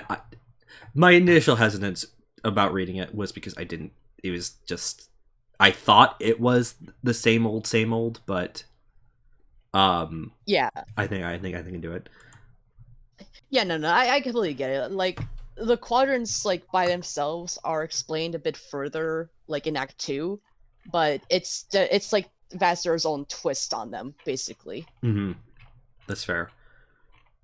Also, I need a quick confirmation. It's 2 pages from now. No, it's not 2 pages from now. It's 7 pages from Around now. 10, yeah, 7 pages. Okay. Okay, very. See you in just a bit. See you, very. Them. God, Archek's ancestor is just the scruffiest motherfucker. I love him. Every single troll, whether they know it or not, has an ancestor with shared blood and sigil. Lineage records used to be quite laboriously thorough through the planet's history, though most of them have been lost in the sands of time by now due to general structure decline this society experienced in its waning sweeps. The forgiven humana ooga ooga. Jesus. God. Yeah. It used to be so easy to know where you came from, Any troll who wished to find out about their ancestry could do so without much effort. Now, knowledge on the subject is scarce at best. Morsels of information pierced together through cross-analysis between fictionalized historical art pieces and word of mouth. In the past, it was commonly held belief that the descendant was fated to either follow in their ancestors' footsteps or subvert their legacy entirely. Some of these figures were heralded as champions of virtue or condemned as ruthless villains, and as such many fables have been since crafted regarding the natures of their particularly remarkable lives.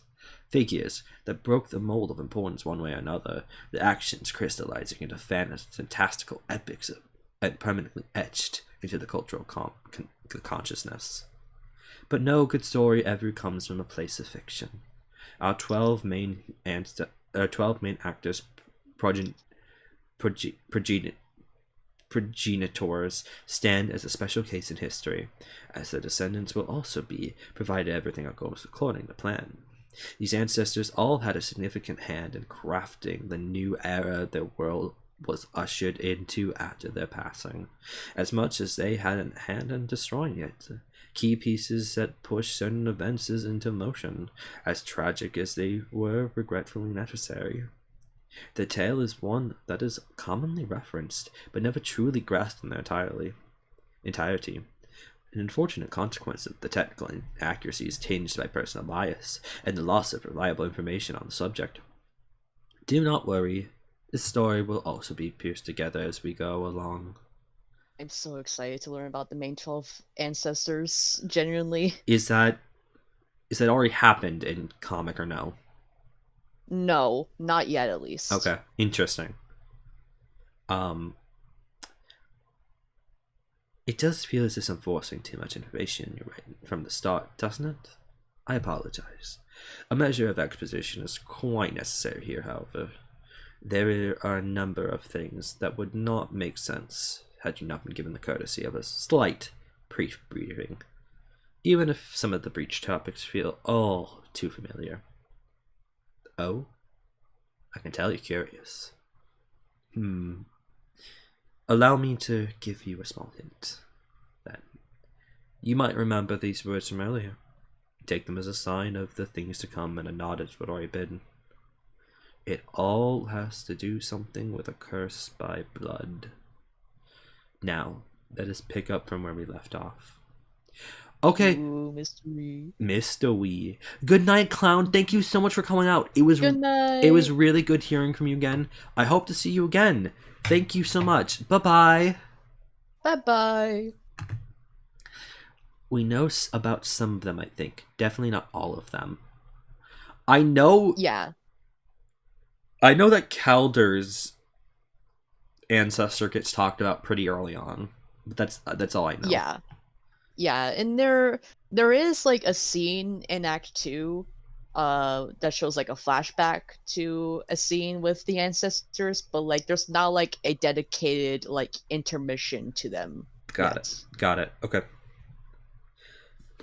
Excuse me. Merritt, check in on Dismas. Oh yeah, he's doing just fine. As always, you give him in the he's giving you the best footage you could possibly ask for. The cream to your crop, like a match made inside a virtual polka den.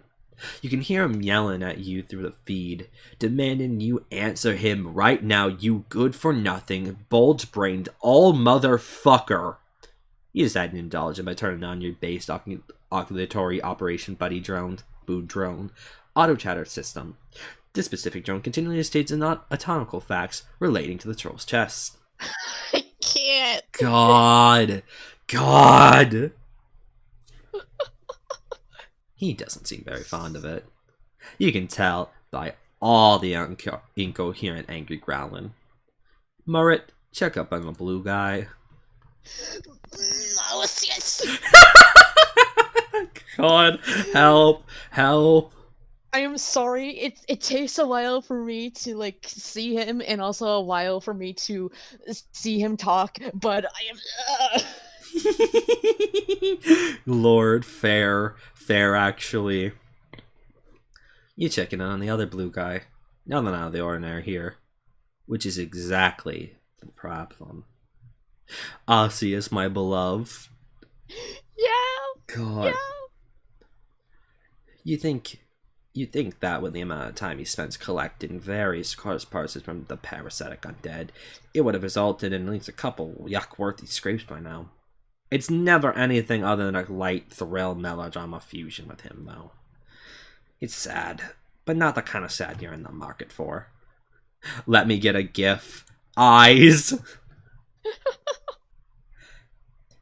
Marit, examine one color for cube. You've raked this rudimentary puzzle toy to be a weapon to be used against none other than yourself whenever you venture into your underground hole traps. Moving the sides will, in turn, rotate the various walls of this expansive room in different angles, each leading to the passageways that house a wide plethora of rigged devices that lie in wait for you, ready to unleash chaos on your ass.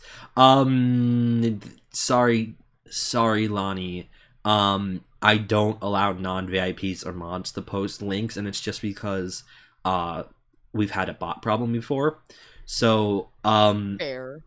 if you want to DM it to me or Oz, I'll look at it from there. Mm-hmm. Come here, I'll just DM it on Discord. Okay, that sounds good. Mm-hmm.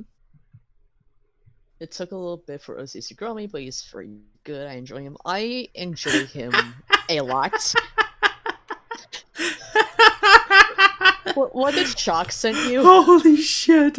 I'm saving it right now. I'm gonna put it on screen. I gotta get to it first, real quickly. Yeah, very. I am shaking your hand. OCS has always been my favorite. So. Mm-hmm. Yes. It's one of the heart gifts. It literally reads, Aussie is my wife, my lovely wife, love of my life, sunshine dearest, I miss you. Yeah! I feel that. Hell. I fucking feel that. God. Very says, Aussies has always been my favorite. Tortured research man, definitely not relatable. Valid. Oh. Snowbellbud has helped me enjoy him a whole lot more. It made him more endearing to me. Aw, valid. Yeah, his Route on Stone and Blood, I'm not gonna spoil it obviously, but it's one of my favorites, for sure. Firework Cat says that gift speaks the truth. It only speaks the truth. It doesn't tell any lies. God. Okay. Moving the sides will, in turn, rotate the various walls into expansive rooms at different angles, each leading to the passageways that house a wide plethora of rigged devices that lie in wait for you, ready to unleash the chaos on your ass. The goal is always the same, though, to reach your beloved hentai dungeon. Before you can probably get enraptured by your own toys, you remember that there's a plot for you that you need to keep moving along. And your first order of business in that regard is to answer the 2 friends you've left on the back burner, as you took part in your hilarious antics. Merit, examine monitors. These monitors display the video feeds from the small cameras you've implanted in secret compartments throughout your friends' hives. They were all installed inside hollowed-out televisions, along with your desktop computer sitting at the very center of your personal observation tower. You're very committed to your aesthetic. There are 11 cameras in total, 1 for each of your 11 people you need to watch over, including your own hive. What?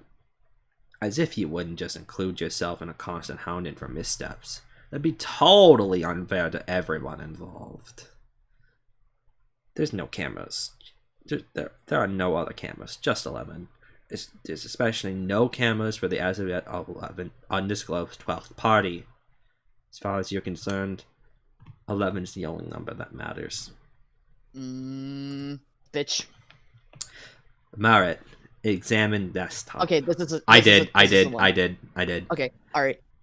Your desktop is an abhorrent hodgepodge of toolbars and obvious spam that you've carefully cultivated in order to slow down anything you try to do. You also used the worst sprout that you can find, Galena, because you're no coward and you you enjoy surfing the internet on hard mode. Your Scorpion is Ticktastic Temptation, and you think this as a you would think this is a custom-made theme, given your now twice information as elastic taste. Unfortunately, it is not. Not unfortunately for you, that is, but certainly unfortunate for everyone else, including myself, currently. What a regrettable turn of events. What regrettable turn of events your planet has taken to lead us here. White Noise is so tired. White Noise is like, I hate horny people. God. Regardless, you left a rousing game of anthropomorphiality with your friend earlier. Blue Dog must be wondering where you went. I feel like a lot of the people don't recognize the pressure of research, especially when you get higher ups pushing down on your results. Yeah, no, people really do not. It is genuinely unfortunate. They really do. Like, we really need like a cultural shift to have people like recognize the effort to take up so many jobs we take for granted. Okay. Merritt, answer Blue Dog. Yeah, Laven. I'm Laven, right? No, you're Murrid. I'm Laven. Oh, okay. I thought I was both Laven and Merritt for a moment. No, it's okay. It's been a while since Laven was read. So. Yes, you're right. Okay, cool. Go ahead. Windless Artificer WA began trolling Unclasped Kahuna UK. Are you alive? Nah. Oh, all right. I guess I'll just go lay down or something. Hey, whoa! Can't just be sleeping peeping on this here night. You knew the drill. It's game time. Well, it's been game time for a while now, and it was great. But then you vanished and left me all alone. It sort of ruined my flow. Oh my fucking god, you wise-ass mini-lungs. You are the only one with the real deal know-how on this front, and you thought I'd still acting about on the small potato-fried pseudo-feels. Badly rendered games where you flap your arms in barren voids with politically undertoned furnishings is my favorite kind of game, but you know the big deal is standing to be pushed out right from under us. You talk of big deals in games, but in my eyes, these are just alternative words for things like, say, harassment or twisted flights of romantic fancy. I guess it depends on what you want to call it in the moment. It's probably both at the same time. Woof. Whatever. Did you see him tonight? No. Don't know why. He should be here by now. That's partially why I was going to take a short snooze. Figured we were worth a quick check. Or if that still doesn't happen, a brief visit to Dreamland before everything starts getting hectic. Gotta bring him the papers, I'm guessing. Which, by the way, just want to let you know that's still real dumb headwork on your end, Basset Bloods. Why read about what doesn't matter in the long run? They're gonna be touching and feeling all up on destiny and N-form righteousness soon enough. Life and times of plastic molded battle pieces won't be the first thing they're heading towards. Yeah, well, it was just a bit of a stunt at first, but I started and just didn't feel right stopping. Had to keep it going, like a civic duty. Not even really about the content, provides a nice visual and makes a testament on how outrageous it's become at this point. I haven't done that yet, so I might as well. Sounds like a big excuse to steal my flavorful stylings. Don't forget to be who you are. I know you don't have much of personality besides everyday normal guy, and I know you getting that through your thick papa skull, but you know what? There's another thing inside of you, not the outside of you, and it represents who you are. It's called being a dog. Am I not being that enough with how I literally make dog noises to show how dog-esque I am? Well, dogs can't talk, can they? Oh, right. Woof, arf, bark, bark. They can't type neither.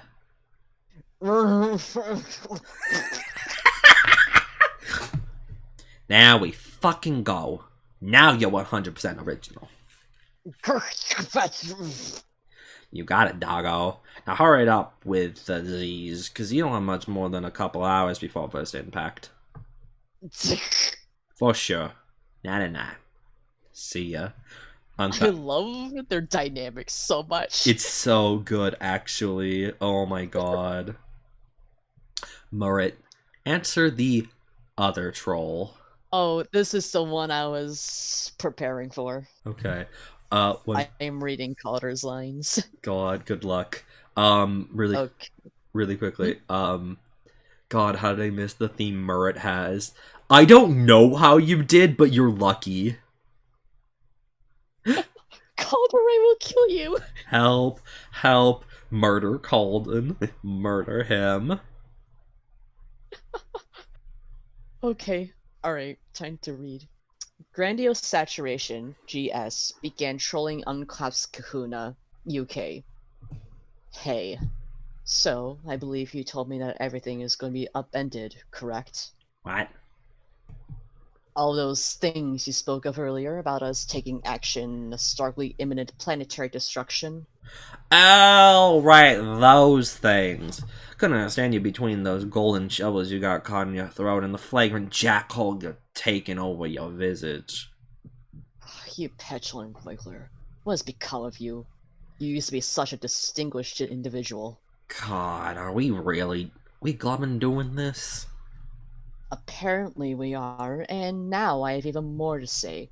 First of all, you do not deserve to use any sort of marine-based wordplay, especially not in my presence. Second, just don't make fish puns at all. Ever. Okay, I'm sorry, bro. Though you would have been predicated a player playing into your hand. Aren't you the entire world's supply of royal function reclamation? Or at least one who ruminates it through the fires under a priceless painting of an Aquarian Merbovine? I am, and one of the only two of us left from our specific place in the hierarchy for expanses. Perhaps you should learn to shape back up and duly fulfill the role you've been granted, instead of disregarding any and all semblance of decency and dragging your heritage through the turbidities. It will do you some good, despite how little value you may hold as a member of your strata at this point. Furthermore, aquatic-related witticisms are the most novice and etiolated form of sweet sea-dweller idiosyncrasy. They are idiotic and worthless. Any and all who legitimately engage in the practice are only fit to be viewed in the same manner. It is my belief that the reason it became such a widely understood convention in the first place was due to nothing more than a bad joke taken out of proportion. And so, I will continue to view them as such. Do I gotta respond to this? Didn't you understand what the fuck I just said? Yes, you gotta. That is how conversations work. Okay, but consider the fact that I don't wanna. You don't wanna. Once again, a rather poor and juvenile excuse. You never want to do anything of real importance, it seems. This is a serious issue that we need to discuss, but I will relent for now. I wanted to come here, civilly, with a different topic to begin with. You're the one who started this scene by deciding to respond with petty insults instead of answering my inquiry properly. Yeah, something questions. You never addressed the original one, but I'll take it as a positive response on the matter regardless, since I was only seeking verification. My more important piece will be regarding any potential preservation of belongings. I understand most things will be lost, but is there any method, besides the obvious, of sparing a portion of them to your knowledge? If you already know, then why the fuck you asking? Said it yourself. Most are gonna be vaporized, and I said that the point with the glyphs made it crystal clear. We're not gonna be here anymore. These giant ass rock craters are labs into created our labs in the ground. No more living spaces. No more cushy ego-stroking puck courses. No more divine wines. And defo no more of your hoity-toity pleasure sword-packing gender political groups rabble-rousing on the streets about how they live in higher plane because they don't have any of the plush chest tanks. It's just gonna be us wherever we go from here into the void of new beginnings. So you best get ready to readjust your life plan. Think it's high tide time you got to doing that. Mert said women's rights. Mert has. Oh, yo, Kohi, how's it going? Oh my god, Kohi, hi! How's it going? Thanks for coming out. It's really good to hear from you. Welcome. We're in the middle of Mert and him talking. Him. Bastard. Yeah, oh my gosh. Welcome, Kohi. Yeah. Welcome to the stream. Welcome. I love your Pikachu emote. It's very good. It's very good. Yes. Okay. Well then, I definitely have plenty of my own concerns on the matter, and not just about the aforementioned. Ignoring some of what you said, I was more worried about the possessions I felt that I might need in a situation like this.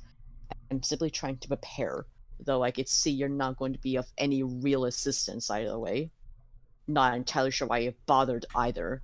I should have known better about the odds of a useful response coming from you. Then, why are you talking to me? Seems like as usual you're making your own issues out for yourself here. Because I presumed it would be worth my while to give this instance of researching a shot. However, it is now clear it wasn't worth as much as I initially hoped. It's not exactly an issue, more that it is just a slight disappointment.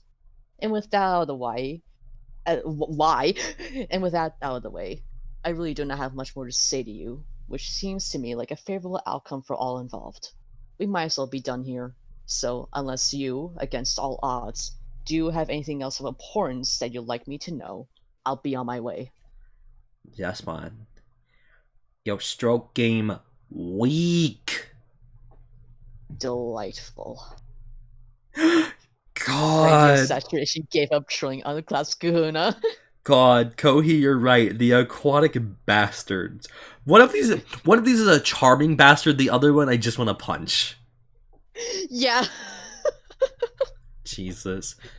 Murret, remind yourself of what is important.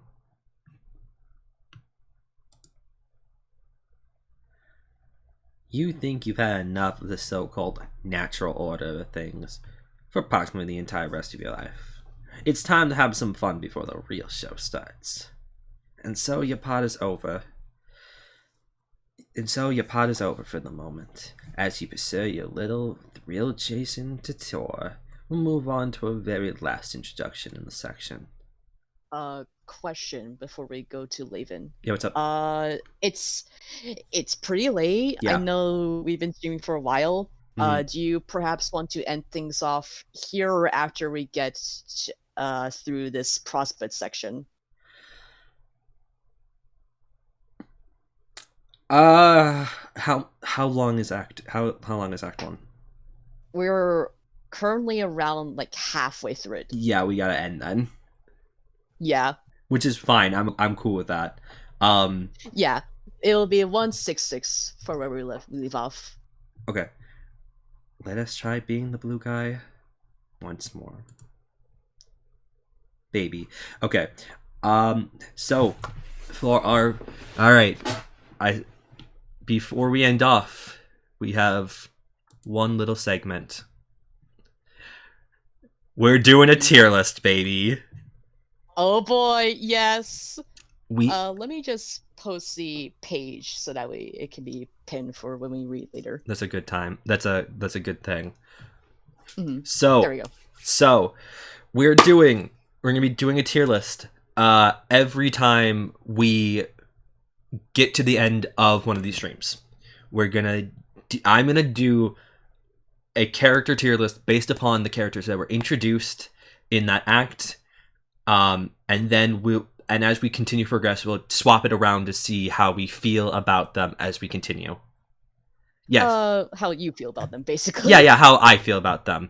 It's a perpetual tier list that's going to continue to get updated every stream. So, Yeah, baby. okay, so right now, Arjek is okay. We're going to start with oh Jesus. Okay, we're gonna start with Arjek. I'm putting Arjek in the great category. I like Arjek, but he's also a bastard. Yeah. Like, he is a bastard. he is a bastard, and I hope he gets better. I really hope he gets better. Arjek. Arjek, excuse me. Arjek. It's like those memes of like people holding animals and like there's flaming text that just says fucking puppy. But it's like holding Arjek and it's like fucking Arjek. Yes. God. Taz goes in phenomenal. Taz, I think, is my current favorite. I love Taz. Yes! I am so glad. I love Taz to death. Silent C. Don't judge me. Don't judge me. Don't judge me. I am so glad you like Taz, especially early on, because like what a lot of people kind of don't get about Taz is that like, especially early on before her past gets like expanded upon and stuff, people just think that she's like a very angry woman who's just mean, and it's like that's not true actually. Mm-hmm. It's just that she's angry at the world, and that's kind of how she expresses it. Mm-hmm. Honestly, she's very good. I very much enjoy her. Mm-hmm. Dismas is in the okay category for me right now. I don't really have big fondness for him. He might grow on me more, but right now he's kind of just there. Yeah, that's fair. I don't care for Albion. Honestly, I'm gonna be really here. I don't care for her right now, and remembering how the rest of the Act 1 goes, I still don't care for her. So I don't think it will change for the rest of the time. Yeah, maybe it'll change in Act 2, because Albion does get quite a bit of development in Act 2. Okay, we'll see about it. Yo, good night, Lonnie. Thank you so much for coming out. Good night, Lonnie. I really appreciate it. You take care. Night. Albion's one of my favorites. That's totally fair. I'm glad you enjoy Albion. Maybe I'll enjoy Albion later. I just don't have big feelings about her right now. I'm putting Murrid in phenomenal. I love Murrid. Murrid's just a bastard, and I love that. I love that for him. So there's this he, she, they. There's this he, she, they. I'm gonna put Lavion in the okay category because we haven't gotten to him just yet, but I still don't really have big feelings on him. Yeah, I've only seen him talk like twice so far. Mm-hmm. So that's fair. I'm putting Kelder in bastard territory. Bastard.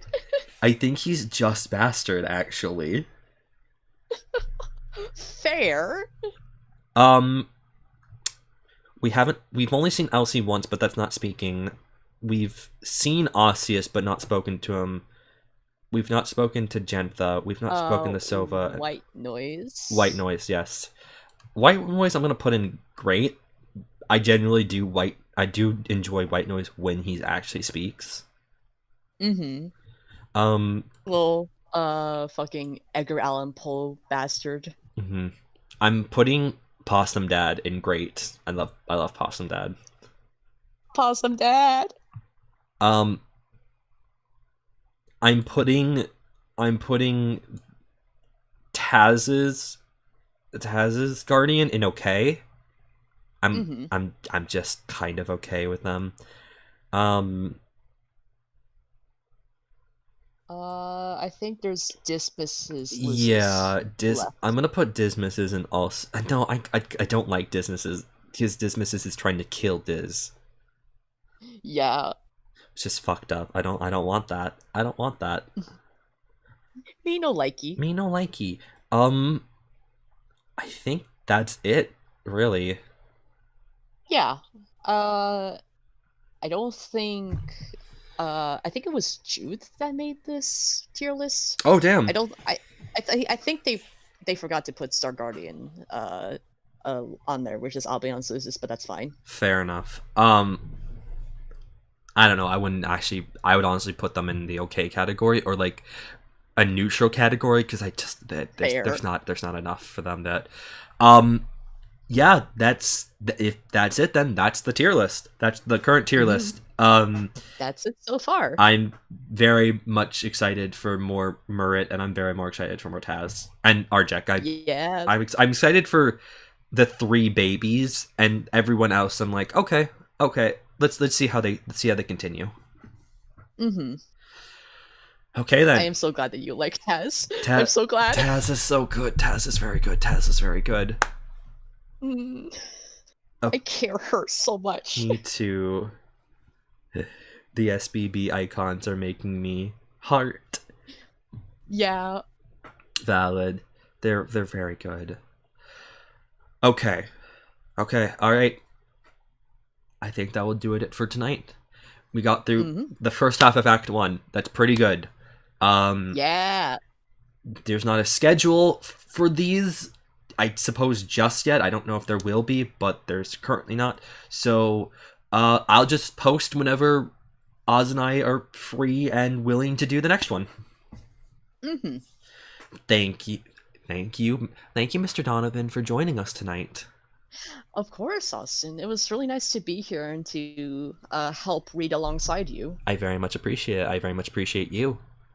What the fuck? I appreciate you, bestie. What the fuck? I appreciate you, bestie. Holy shit. And I would very much recommend, you do not have to, but I'd very much recommend that anyone that very much enjoyed their time here, who is not followed yet, consider following. So then, if you miss a Discord update, then you get the notification that we are going to be doing this again. Mm-hmm. Okay. I appreciate both of you. Thank you I appreciate you. I appreciate you, Liz. Mm-hmm. What the fuck? I care for you all. What the fuck? Thank you all. I appreciate everyone who's came in here. Me too. It was really fun, and I'm very excited for what we do for the second half of Act 1. Yeah, we're like at 166 right now. Act 1 ends at 3:11. Okay. So we are literally halfway. Literally halfway. That's fair. Cool. All right. Thank you all again. I will be back if you're interested in watching me stream something other than Vast Error. I will be back on Monday at 8 p.m. CST because we're going to be doing likely the finale of Pokemon Mystery Dungeon Deluxe. The Team Spicy Mint, our stream team, their journey is about to come to an end. Destiny awaits them, and I'm very excited. Mm-hmm. And I support them. Thank you. And otherwise, if you're not interested, that's totally okay. I'll see you all back for the second half of Act 1, whenever we do it. Have a great evening, everyone. You want to take? You want the final word? Vast Error good. Vast Error good. Vast Error very good. Vast Error very good. Thank you, Ostinato and Spurays, for making this wonderful webcomic. Thanks, Austin. Thanks, Heather. God. Genuinely, thank you both so much. Good night, everyone. Bye-bye. Night-night.